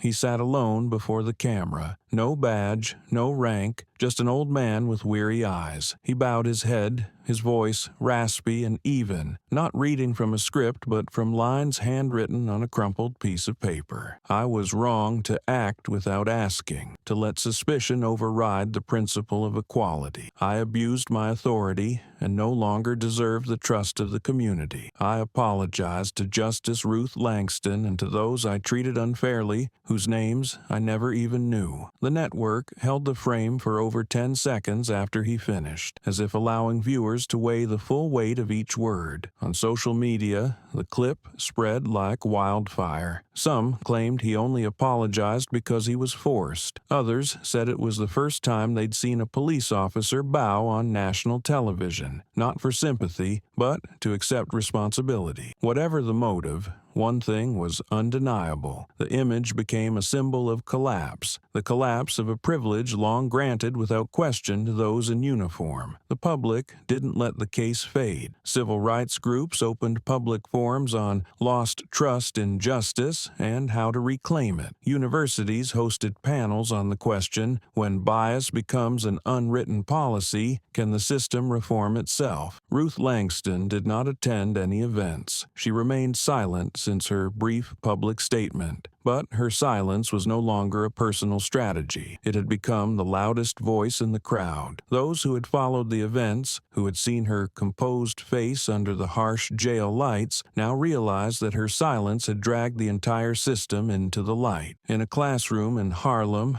a teacher asked her students, "If you were Ruth Langston that day, what would you have done?" One child answered, "I'd do what she did. Stand straight and wait for them to bow their heads." That answer, simple yet powerful, became another version of the public's verdict, one in which justice didn't have to shout to be heard. That evening's newscast began with its familiar theme music, but the first image wasn't of the crime scene or a court spokesperson. It was Ruth Langston's still face at the press briefing. No voiceover, no captions, just that face. Eyes steady, lips closed, posture upright, as if nothing could shake her. Then the footage cut to the older officer's confession, broadcast in full, spliced between shots from the trial, the public apology, and the now infamous clip of her being handcuffed, an image that had seared itself into the nation's consciousness. His voice was steady, But when he said Ruth's name, the camera zoomed in to capture every flicker of his expression, eyes dimming, lips pressing tight, hand unconsciously gripping the confession sheet. Interwoven were clips of protesters holding signs, viral hashtags, and the line that shocked the country. "If I were just another citizen, would I have survived?" splashed across the screen as the camera panned to the young officer's face in court. The anchor added no commentary. The framing and sequence spoke for themselves. The broadcast didn't condemn, but paused for several silent seconds before switching topics, leaving space for viewers to reflect. And they did. The next morning, a flash poll by the Independent Statistics Institute made front pages nationwide. The sole question, do you still believe the police always act in the name of justice? The result, 87% answered, not entirely. That number wasn't just a statistic. It was a slap to the once unshakable trust in the nation's protective institutions. Sociologists called it the most significant fracture between citizens and law enforcement authority in the past 30 years. Civil review boards across the state called emergency meetings. Subsequent broadcasts dedicated major segments to analyzing the survey results, inviting attorneys, researchers, and former police officers to weigh in. Some defended law enforcement, but admitted that if this incident hadn't surfaced, if Ruth Langston hadn't been a Chief Justice, there likely would have been no consequences at all. A former police oversight chief, during an interview, admitted, "The moment we believed the uniform was an untouchable shield, we abandoned the original ideal of justice." That single statement was clipped and shared as a short video, drawing millions of views in less than 24 hours. At the same time, a group of law students in Chicago launched a campaign called "My Name is Not Ruth, But I Deserve to Survive." They distributed T-shirts printed with the image of a justice badge caught in a harsh beam of light, alongside the slogan, "Silence does not mean consent." The campaign spread quickly, appearing at universities, media headquarters, and even some government offices. What began as a small student initiative became a national talking point. At a panel discussion, one student said, "We grew up seeing the police as heroes, but real heroes defend justice, not wield power against anyone they find suspicious." And somewhere, in a large office on the east side of D.C., Ruth Langston still declined every interview. She continued working each day, reading case files, signing documents, and attending closed meetings. But everyone knew that from the day she was handcuffed, she had become the face of an awakening that the entire society was now forced to confront. And perhaps it was that calm, steady silence that led 87% of the public to begin asking, is justice still strong enough to protect itself? That question echoed through every data point, every protest sign, and in the solemn eyes of those who once believed a badge always meant virtue. Now they knew it doesn't, not always.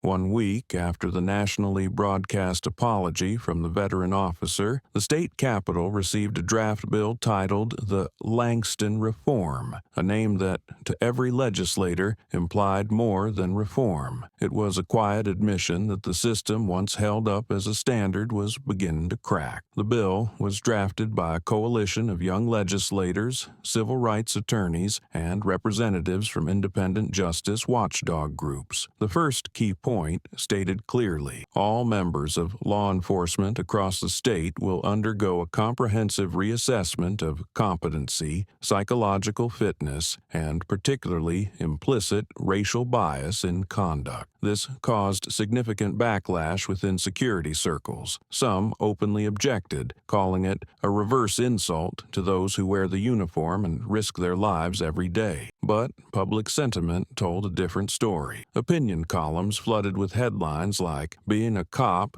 doesn't excuse you from being human, and I trust the law, but I need to trust the person enforcing it first. Former officers, especially black veterans of the force, spoke out loudly. We can no longer excuse individual misconduct as isolated. If it happens too often, it's not isolated, it's systemic. The bill also proposed the creation of an independent oversight commission, unaffiliated with police departments, to monitor patrol activities and accept citizen complaints. In addition, an early warning system would be established to flag officers showing patterns of aggressive behavior, discriminatory language, or procedural violations when dealing with minority civilians. Each month, body cam footage would be analyzed using artificial intelligence to detect problematic behavior, not to punish on the spot, but to intervene before harm is done. Police academies began updating their curricula. The course Interracial Dialogue was no longer an elective, but a required part of graduation. Cadets would be trained in emotional regulation, distinguishing between reasonable suspicion and personal prejudice, and identifying bias within their own thought patterns. In a televised interview, the head of the police academy said, "This is no longer a story about tactical training. This is a story about moral character." The media began following the bill like a high-stakes trial. Each revision became its own segment on the evening news. Terms once confined to academic symposiums, systemic discrimination architecture, institutional cognitive cleansing, transparency in executive authority, were now explained during prime time in ways any working-class viewer could understand, and they paid attention, because now justice wasn't just something decided inside a courtroom. It was the feeling of safety every time they stepped outside. Ruth Langston never once signed her name on the draft bill, but no one questioned who the inspiration was. The image of her quietly nodding in the video, her calm face amid the angry public outcry, became the symbol leading a reform that was not loud but deeply rooted. Legal experts called it the Ruth moment, the instant when a judicial system looked inward and chose not to plaster over its cracks with slogans, but to rebuild from the foundation. One major newspaper concluded in its weekend editorial, "Sometimes a draft born from silence echoes louder than 1,000 protests." And this time, the silent author had once been handcuffed. The training program, titled Justice Sensitivity Training, emerged as an inseparable part of the sweeping reform known as the Langston Reform. At the top of the manual, bold text reads, "Learn to listen before judging. Train to protect, not to harm." This program wasn't just another technical workshop. It was a 6-week dialogue between law and ethics, between truth and prejudice, between power and dignity. More than 12,000 officers were grouped by region, regardless of rank. Whether a lieutenant or a rookie patrolman, they learned together, shared together, and sometimes bowed their heads together. A typical class session didn't start with a whiteboard or presentation slides, but with a video clip. No music, no narration, just a woman in an orange suit standing still between two officers, her hands cuffed, eyes forward. It was the moment Ruth Langston was taken away, replayed in black and white. At the bottom,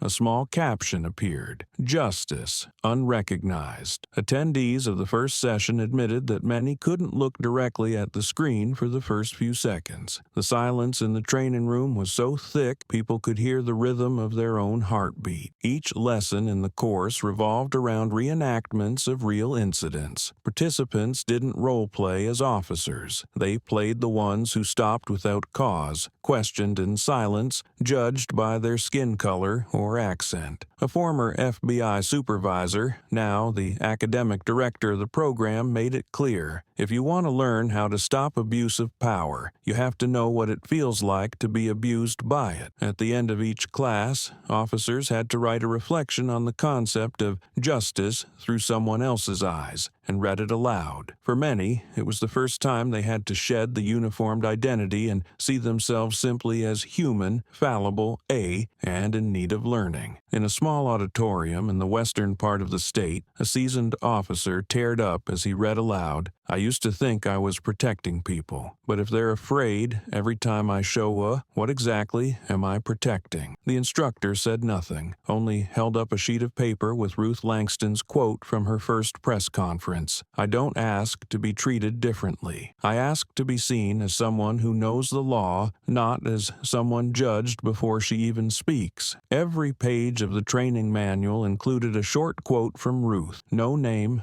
no title, but enough to remind the reader these were words drawn from a silence that shook the system. Young officers said they remembered, "No one is born afraid of a badge, but we're teaching children to avoid us instead of trust us." And for those with over 20 years on the force, the line, "When power goes unchecked, law becomes nothing more than a beautiful slogan," made them pause long before turning to the next page. Ruth didn't sign any clause of the reform, nor did she appear in any program summary, but everyone knew that every part, from the first bullet point to the final exam, reflected the image of her in handcuffs under the noon sun. And for those who went through the program, the name Ruth Langston was no longer the name of a single individual. It became a test, a lesson, a wake-up call, that no matter how many layers of power one wears, the enforcer of the law must first be human. And if that's forgotten, then the entire system needs reminding, through silence, through a gaze, through a program called Justice Sensitivity Training. In a small auditorium of a high school for black students on the south side of the city, sunlight filtered through stained glass windows, softening the atmosphere of the Understanding Justice seminar. The students sat in neat rows, their faces tense with curiosity more than fear. At the podium, a female speaker, a former civil rights attorney, was explaining the basic principles of the legal system, the function of the police, and the right to be treated with respect. But her gaze was quickly drawn to a student standing up, tall and slim, in a worn but neatly pressed uniform. He raised his hand without hesitation, unlike children afraid of asking the wrong question. His voice cut through the stillness of the room. What if she didn't have the badge? Who would have protected her? The speaker paused, nodded slowly, and sat down, so no one would feel she was speaking from above. The boy's question shifted the entire tone of the talk. No one was paying attention to the slideshow anymore. Even the teachers stepped away from their side seats and moved closer to the students, as if shrinking the distance might make the truth less cold. A girl spoke up. They arrested her because they didn't know who she was, but what if they knew and still did it? A boy next to her mumbled, "I don't think they would have apologized if she didn't have a title." The words sank into the air, quiet but unmistakably heard. Silence returned, not out of anticipation, but realization. The seminar became an open forum where children too young to vote already had reasons to question justice. A literature teacher, rarely vocal at political events, stood up and read a short poem. "When justice wears a human face, we see the line between protection and threat is just one look away." Then he scanned the room, meeting every student's eyes, as if silently promising that in this space, at least here, they would be heard. A parent in attendance, a retired forensics officer, shared how she was once pulled over in plain clothes simply for looking suspicious. She gave a dry laugh and said, "I worked with police my whole life, but that day they looked at me like a stranger because I wasn't in uniform, because of my skin." Her story didn't spark outrage, but a deep, quiet empathy. The students didn't erupt. They absorbed, through silence, through their gaze, and through the growing weight of questions adults might not dare to answer. When the session ended, many students lingered, gathering in small groups to talk, their faces no longer quite so innocent. One boy said, "I used to think the police would help me if I was in trouble. Now, I'm not sure." His words landed like the natural conclusion of a lesson unlike any other, where growing up came through the slow loss of innocence. The school principal, who had organized the event, stood behind the curtain, eyes red. She knew what had just happened would stay with those kids for a long time and maybe shape the way they see the world. In the teacher's lounge after the seminar, the speaker handwrote the first student's question on a piece of paper. What if she didn't have the badge? Who would have protected her? She folded it, placed it in an envelope, and labeled it to the Office of Federal Justice, because she believed true reform doesn't come from closed-door meetings or sterile legislation. It begins with questions that are innocent yet piercing, from children who were never taught to stay silent in the face of injustice. And if justice ever needed a reason to listen, that reason would be, we don't want to grow up in a society where safety depends on a title. The teacher stood still, his gaze sweeping across the classroom again, as if deciding whether to answer or let the students find their own understanding. A few seconds passed, the silence growing dense. Finally, he spoke gently but firmly. That question is what forces this system to change. Not a fiery speech, not a hashtag or an online uproar, but a simple question from a student who had never stepped foot in a courtroom was what made the adults face a hard truth. The legal system has grown used to measuring dignity by identity instead of doing the opposite. Since the Ruth Langston incident, the National Education Department was forced to review its civics curriculum,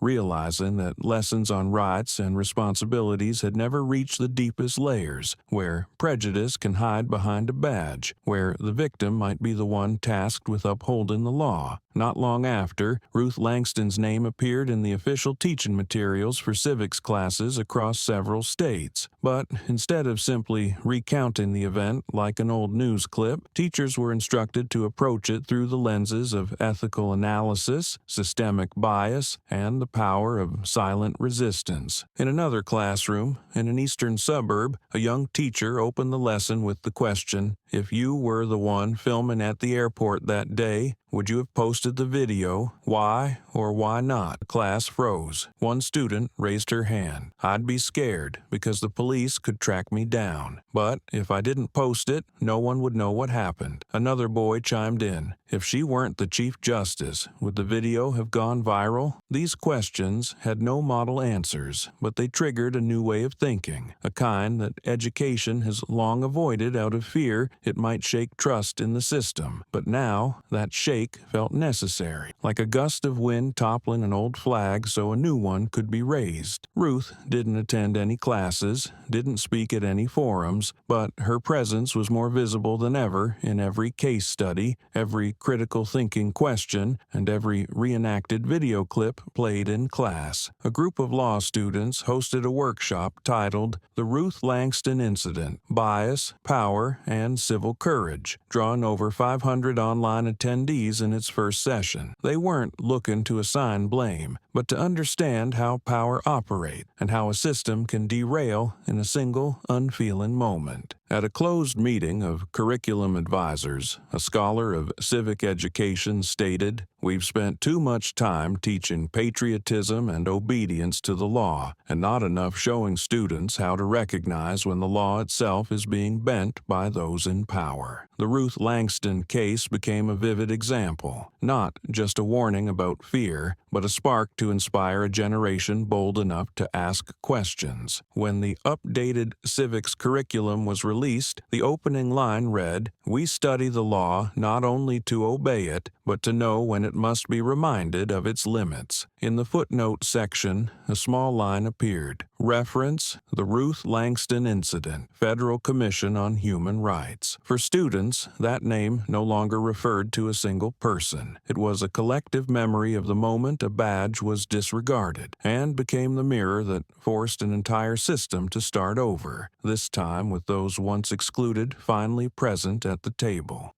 The reading room at the Supreme Court was so quiet it felt as if time had been held back behind the thick glass. Tall bookshelves covered the dark wood-paneled walls, and soft light filtered through half-drawn curtains, casting a tone that was both real and hushed. Ruth Langston sat at a desk near the window, upright and still like a pen poised above a blank page. In her hand was the most recent court decision, just delivered, but her eyes had not yet touched the first line. Outside the window pane, a single leaf brushed the glass and fell, light and deliberate, just like the way she had walked out of the noisy interviews in recent days. A reporter from a prestigious magazine, after many letters requesting permission, had finally been granted a meeting. He sat 2 meters away, notebook open, pen unmoving. "Is your silence intentional?" he asked, his voice no louder than the turning of a page. Ruth did not respond. She simply nodded, slowly,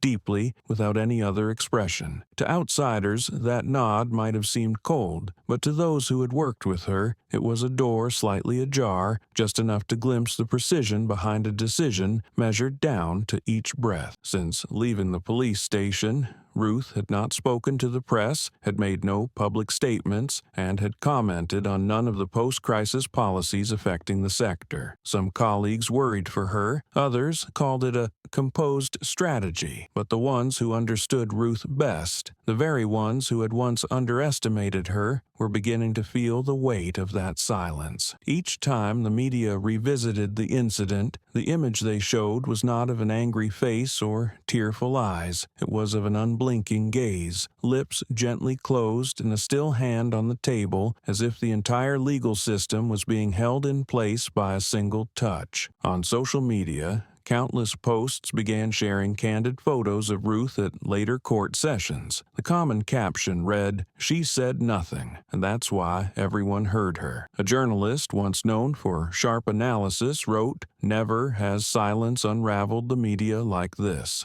Ruth Langston doesn't steer the story. She lets it drift toward her." That very silence prompted legal scholars to reconsider how the system responds to victims with status, while those without names are often left behind in silence. Ruth never said any of that aloud, but the way she chose not to speak forced others to. At a closed-door legislative seminar, a female lawmaker asked, "Why didn't Ruth sue?" Someone answered, "Because she didn't need another victory. We already lost the moment we failed to see who she really was." The room froze, not because the statement was accusatory, but because it revealed that this time the victory wasn't on paper or in a ruling. It was in making society ask itself again, does justice have to speak to be recognized? Ruth folded the file in front of her, set it aside, then stood. She turned, looked straight at the reporter still waiting for one more question, but she said nothing again, and then she walked away. Her calm figure disappeared behind the heavy wooden door, leaving a space that no words could fill. A minute later, the reporter finally wrote his first line in the notebook, "Her silence was the strongest answer I've ever heard." A comment shared thousands of times across social media platforms, written by a veteran journalist, reads, "She doesn't need to respond. They've already spoken for themselves with their panic." The words weren't sharp or scathing, yet they landed like an arrow straight to the heart of those who once built a mask of authority to cover their prejudice. In the system's own confusion, from the press, politics, to law enforcement, the truth became more exposed than ever. Ruth Langston never had to prove anything. She merely stood still, and that stillness peeled back each layer of concealment into the light. While police leaders took turns issuing apologies, while legislators competed to speak in her defense, while hearings were hastily arranged as if to make amends for a system that had failed, Ruth remained silent. Each time someone else spoke, she moved closer to victory. Not loud, not showy, but by embodying the complete opposite of what happened on the day she was handcuffed. From law schools to public administration programs, the legal community gradually began referring to Ruth Langston no longer by her full title, Chief Justice of the Supreme Court, but in simpler terms, Justice Langston, a name that was both title and essence. Justice, not only as a principle but as the person who represented it.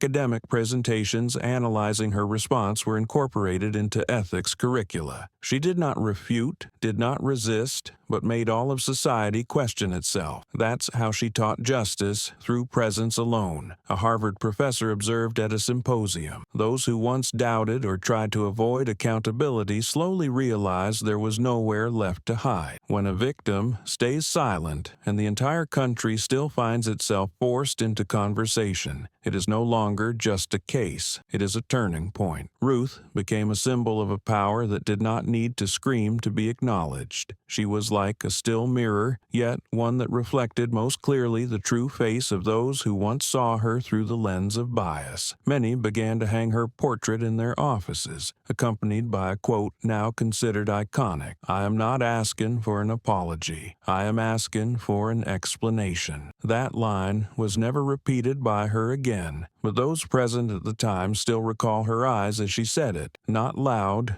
not angry, but with a calm that brought the entire nation to a halt. At a swearing-in ceremony for young judges, a senior justice said, "Upholding justice doesn't mean always making the right decision. Upholding justice means sometimes remaining silent so that the wrong can reveal itself." The auditorium rose in applause as a slide showed Ruth walking through the glass entrance of the Supreme Court, silver strands in her hair, shoulders upright, holding a worn black leather briefcase. Without a microphone, without a podium, that image alone delivered the lesson, and at the very moment when it seemed the entire society had begun to absorb that truth, Ruth Langston, the woman once handcuffed under the sun, had become the keeper of justice in the most singular way, with a silence that forced every other voice to examine itself. On the weathered gray wall of an abandoned government building, a new image appeared that stirred the entire neighborhood. From early morning, people gathered in front of the massive graffiti mural, where Ruth Langston stood tall against a faded black background, her back straight like the spine of an entire community. There was no badge, no judge's bench. Ruth in the painting wore no judicial hat, but simply stood there, motionless, eyes fixed forward. Behind her stretched the shadows of thousands. No faces, no names, just fading outlines in the paint, as if drawn from collective memory. Those forgotten, left behind, silenced by prejudice, all stood behind the one woman who had turned silence into society's judgment. At the bottom of the mural, a line in blood-red paint hit the eyes of every passerby. "If they can cuff her, they can cuff us all." The words served as a daily reminder to everyone walking that street that what happened to Ruth Langston was not an exception, but a warning. In a nearby cafe, people debated the meaning behind the words. A middle-aged woman said, "It makes me think of my daughter, that if a Chief Justice can be handcuffed in broad daylight, then none of us are truly protected." An art student revealed that he and two friends had painted it overnight. They asked no one for permission. "We don't need approval for the truth," he said. "This wall was forgotten, just like so many victims. We turned it into a reminder." The story of the graffiti spread quickly. The press called it the Justice Wall, while activists hailed it as a new symbol of cultural resistance. A conservative politician criticized the image, calling it an incitement to outrage. But when asked if the mural would be removed, the city government responded in a special press conference, "That wall speaks for millions, and in some cases, silence is complicity." At a memorial for victims of unchecked power who had no voice, the painting was projected on a large screen as part of the ceremony. An elderly pastor placed his hand on Ruth's image in the mural and declared, "We see her, because in her,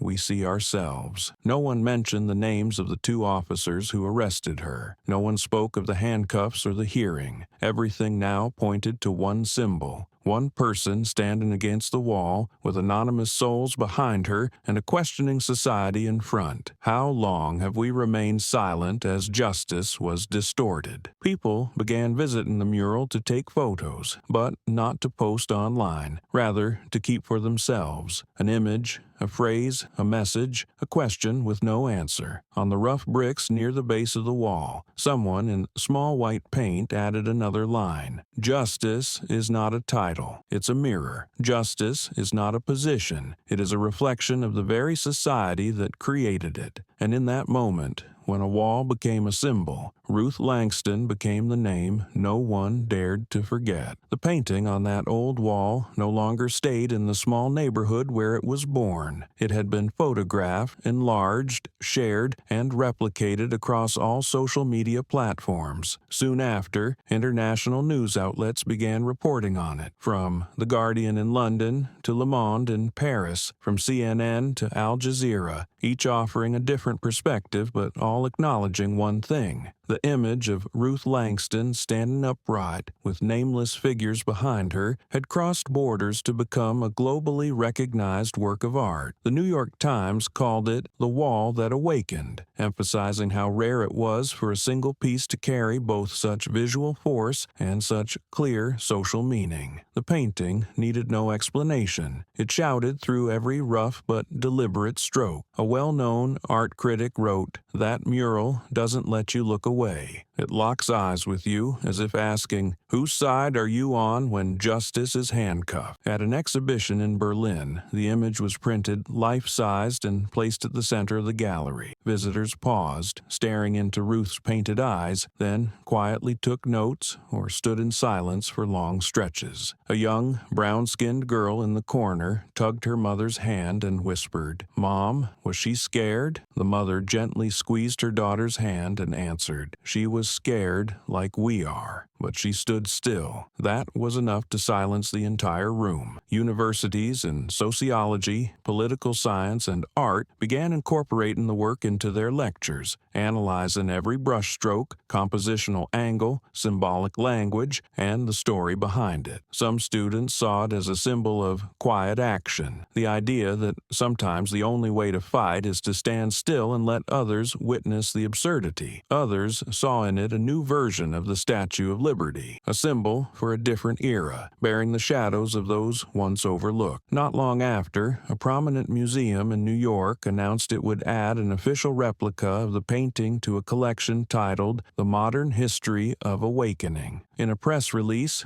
the museum director wrote, "This work captures a moment when society was forced to reflect, not just on the justice system, but on itself. It challenges not only visible power, but strikes at the invisible forces of prejudice, indifference, and the silent approval behind every nod when someone is taken without question." The announcement only deepened the mural's significance. In major cities, people began recreating it on the walls of train stations, public libraries, and behind government offices. Each version had its own twist, but Ruth Langston's gaze never changed. Serious, penetrating, challenging without anger. It was the look of someone who had seen too much, yet remained upright. A group of high school students in Detroit recreated it in chalk in the middle of the schoolyard during graduation. They hadn't received permission from their teachers, but when the principal walked out and saw it, he didn't erase it. He simply stood there and said, "Today, you've graduated through the act of civic responsibility." The spread of the image wasn't a trend. It was a cultural tremor, slow and quiet, but deep enough to settle into the collective memory. And even though everyone saw it with their own emotions, they all understood. When a society allows someone entrusted with the law to be handcuffed, art will speak, not to judge, but to ensure no one can say they didn't see it.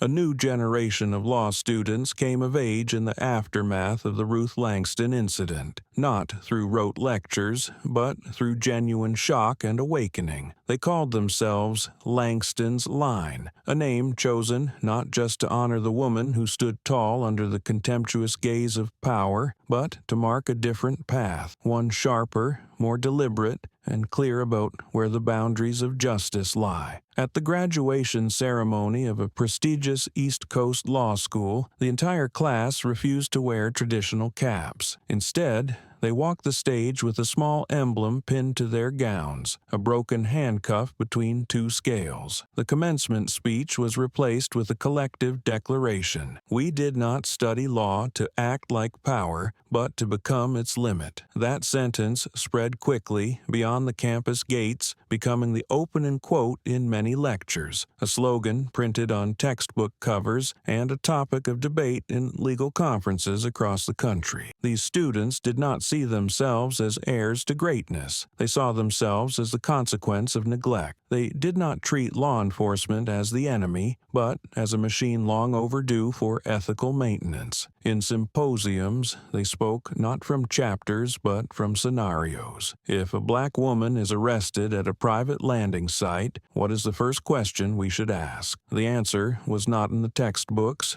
but in civic awareness. One group founded a nonprofit legal organization offering free defense to victims of abuse during arrest procedures. Every case file they opened, every statement they reviewed, they would say, almost unconsciously, if it hadn't been Ruth, would we even know this happened? They carried no hatred, only a clear understanding that any system can lose its way if it isn't constantly challenged. In California, another group developed an app to track interactions between citizens and police, aiming for transparency in traffic stops and identity checks. When asked why they named the app Langston Protocol, the lead developer replied, because some things should never repeat. But if they do, at least we'll have proof. At a judicial reform summit in Washington, when the camera panned to a row of students, they all raised their right hands without saying a word. Thousands of shares followed that image with the caption, "They didn't chant the slogan. They were the slogan on social media." The phrase, Langston's line, moved beyond legal circles, becoming a symbol of the courage to stand with reason, to question even the untouchable. A girl in the group told reporters, "I decided to study law after watching the video of Ruth being handcuffed. When I saw her not react, I realized sometimes calm is the most radical form of resistance." Older professors initially doubted the movement, but gradually admitted they had never seen students this driven. They studied out of anger, out of belief, and to keep society from slipping out of control. Most of all, they studied so that next time, when a black woman steps off a private helicopter, someone will step forward and ask, "What's your name?" before reaching for the cuffs. Langston's line does not wait for recognition. They choose to be the limit, not to obstruct, but to guard the final line between justice and abuse of power. Across all social media platforms, Ruth Langston's image was no longer alone. Thousands of people simultaneously changed their profile pictures to the Supreme Court badge, but this time with a sharp line added, "Not her, us." Anonymous individuals from every walk of life formed a silent but powerful declaration. No one believed anymore that what happened to Ruth was an isolated case. It was part of the system, and they realized that if power could bend low enough to wrongly arrest someone like her, then ordinary people could be crushed all the more easily. Each changed avatar was not just an act of empathy, but an act of self-recognition. At the March the Misidentified, held soon after in over 40 major cities, people took to the streets, each wearing a small sign around their neck reading, "I could be her." The crowds didn't chant angry slogans. They moved in silence, as if recreating the moment Ruth was led away without a single expression. International news outlets called it the loudest silent march of the decade. But beyond symbolism,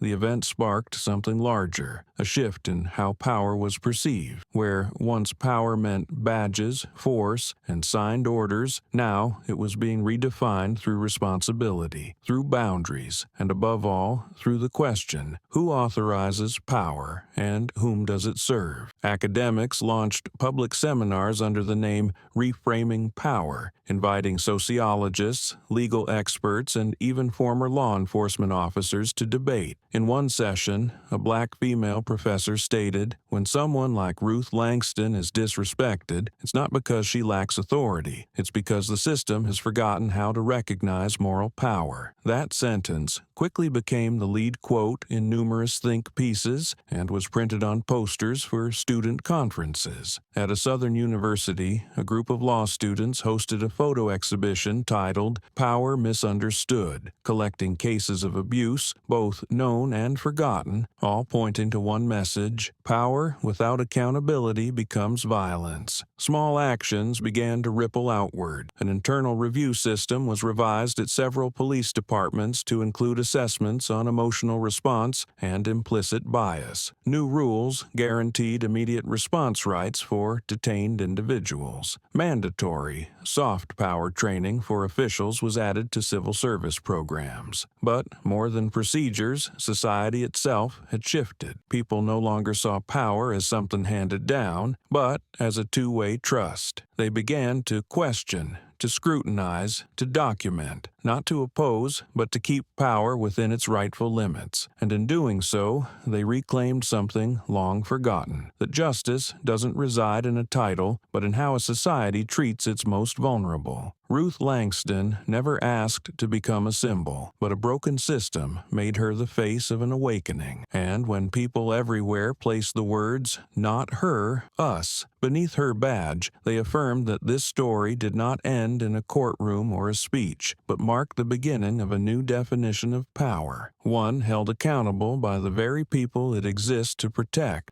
In the meeting room, bathed in soft yellow light, microphones were neatly arranged before each federal representative as a slide slowly appeared in near total silence. An image of Ruth Langston walking out of the police station, her gaze calm, her arms resting lightly at her sides, her face showing neither pride nor outrage. She said nothing, but that frame, plain and unembellished, became the deepest question posed to the entire system. A senior advisor stood up, voice steady and firm. "We once wrote laws to protect justice, but today, justice is rewriting how we legislate." No one objected. Each person in that room understood they were witnessing a moment not meant for explanation, but for remembrance. This event needed no introduction. It was already etched into history by pushing past excuses, beyond headlines and hallway justifications. A congressperson nodded and whispered to their aide, "No need to say more." She is the first chapter of the post-reform era. They began reviewing every clause related to arrest procedures, citizens' rights to immediate response, and the small details once deemed unnecessary, like eye contact during checks, the tone used by officers when given orders, or the time gap between suspicion and action. Everything was being rewritten, not through anger, but through something stronger, a reshaped ideology. On the campus of a law school in Boston, a statue of Ruth Langston stood in the center of the square, not with a raised badge or scales of justice in hand, but simply walking forward, eyes straight ahead, wearing modest clothes. Below it, a line was carved into stone: "Justice does not need to be proven, it needs to be upheld." Students passed by daily, placing their hands on the stone as a quiet pledge that legal action rests not only on statutory authority, but on moral responsibility. A constitutional law professor told his first-year class, "We used to cite the law. Now we must also cite conduct." A new textbook, published by Columbia University, included an entire chapter on the Ruth Langston case, beginning with an anonymous quote, "Not everyone who is silent is submissive. Some choose silence so history can speak for them." And, indeed, that is what Ruth had done. She did not argue, did not retaliate, did not publicly criticize the police or the justice system. But every step she took, every nod, every moment her eyes lingered just a second longer, was remembered, analyzed, taught, and applied. At a cabinet session of the United States Supreme Court, members began referring to the concept of nonverbal response as a form of symbolic dialogue in the evolving justice system. Ruth did not appear at tribute ceremonies or in media award shows, but every year-end reform report began with the same image: her handcuffed, head held high between two officers, and a simple caption, "Chief Justice Ruth Langston, the one who made a nation rethink its understanding of power and dignity." And so, history inscribed her name, not through cheers or medals, but through quiet, profound change in every statute, every training session, every gaze from those who now understood. True justice begins the moment people stop dismissing the ones who seem most ordinary. Ruth sat at the end of the table,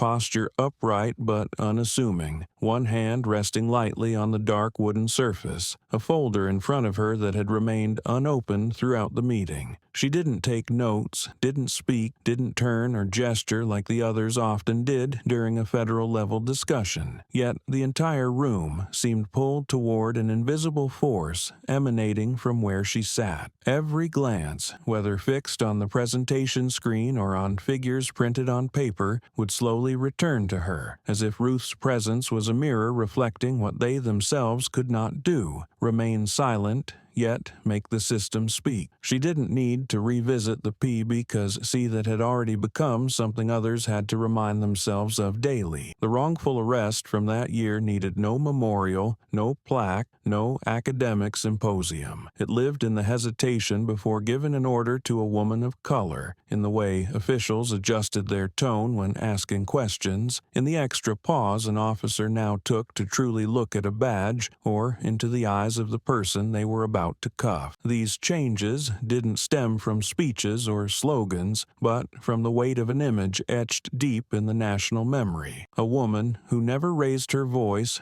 but caused an entire country to stop and reflect. No one in that room could deny that Ruth's quiet presence had become a living symbol of the line between enforcement and true justice. She didn't need to speak to debate, because her story was already embedded in how judicial meetings were now conducted, in every internal policy reviewed more carefully, and in every cautious glance from a new generation that understood misuse of authority wasn't just wrong. It could fracture trust already stretched thin. They no longer use the term systemic mishap to describe failures like the one that happened that day. Now, things were named for what they were: prejudice, bias, and the deliberate choice to devalue someone based on their skin color. And because of that, there was no need for annual reminders, no commemorative date, because each time someone rushed to judge a person they deemed insignificant, the image of Ruth walking out of the police station with red marks on her wrists would rise uninvited, a warning stronger than any policy. The lesson wasn't in who she was, but in the assumption that she couldn't possibly be who she truly was. Ruth never asked to be revered like a legend, cause she never sought that. She sat at the end of the table, still silent, the same way she once faced every dismissive stare, and it was that very act that made the message she carried last longer than any verdict ever spoken. Those who once defended her were now rewriting laws, retraining officers, and, most importantly, learning to face the truth instead of hiding behind protocols and procedures. And in one seemingly ordinary moment during that meeting, when a young staffer quietly stood to pour Ruth a glass of water and set it down without a word, the entire room fell a beat quieter, because they understood. True respect does not come from a title, but from a deep awareness that you are standing before someone you should never have misjudged in the first place. And that alone was enough for the incident, though no longer spoken aloud, to live on as an undercurrent in the conscience of American law, reminding all that anything can be rewritten as long as you have once kept silent at the right moment. One bright morning, a helicopter landed in a restricted zone designated for high-ranking officials. Ruth Langston stepped out, her stride steady, her gaze unwavering. Within minutes, 2 police officers appeared, their suspicious looks and mocking words laying the foundation for a chain of escalating errors. They didn't recognize the black woman before them as the Chief Justice of the Federal Supreme Court, someone who held not only legal authority, but also symbolized the integrity of an entire system. They handcuffed her, interrogated her as though she had never been considered a citizen. But Ruth didn't resist by shouting. She resisted with silence,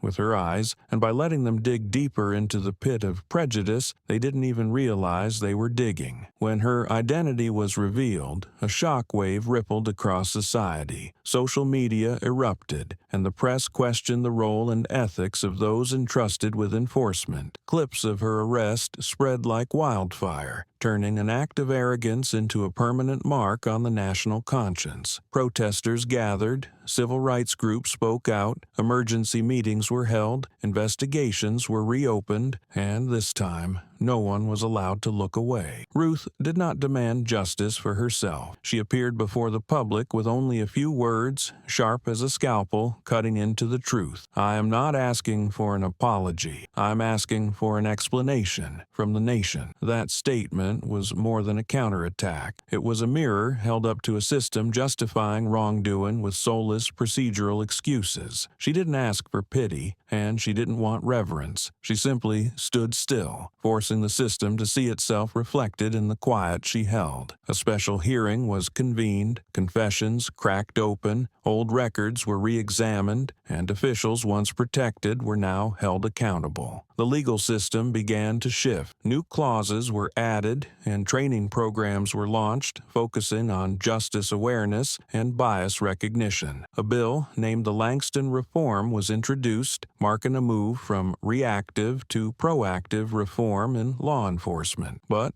Ruth kept her distance, her name absent from any document. She allowed her actions to serve as the prologue for a new generation to write the rest. In silence, she became the loudest voice. Portraits of her appeared on city walls, turning her image into a symbol of the final line that power must not cross. Law students declared themselves Langston's line, those who study law to contain power, not exploit it, and millions began to redefine justice not as something handed down, but as a responsibility guarded from within. Ruth Langston's story stands as proof of a simple truth often forgotten. Dignity doesn't come from a badge or a title, but from how you face injustice when it lands on your own shoulders. She didn't raise a fist, didn't give a speech. She simply stood still and made the entire nation move. The greatest lesson wasn't in the laws that were changed, but in the eyes of those who once looked down at her with contempt, now forced to look up and see themselves. No one asks anymore, why did she stay silent? Because now they understand. Silence isn't always retreat. It can be the strongest declaration. And from that moment on,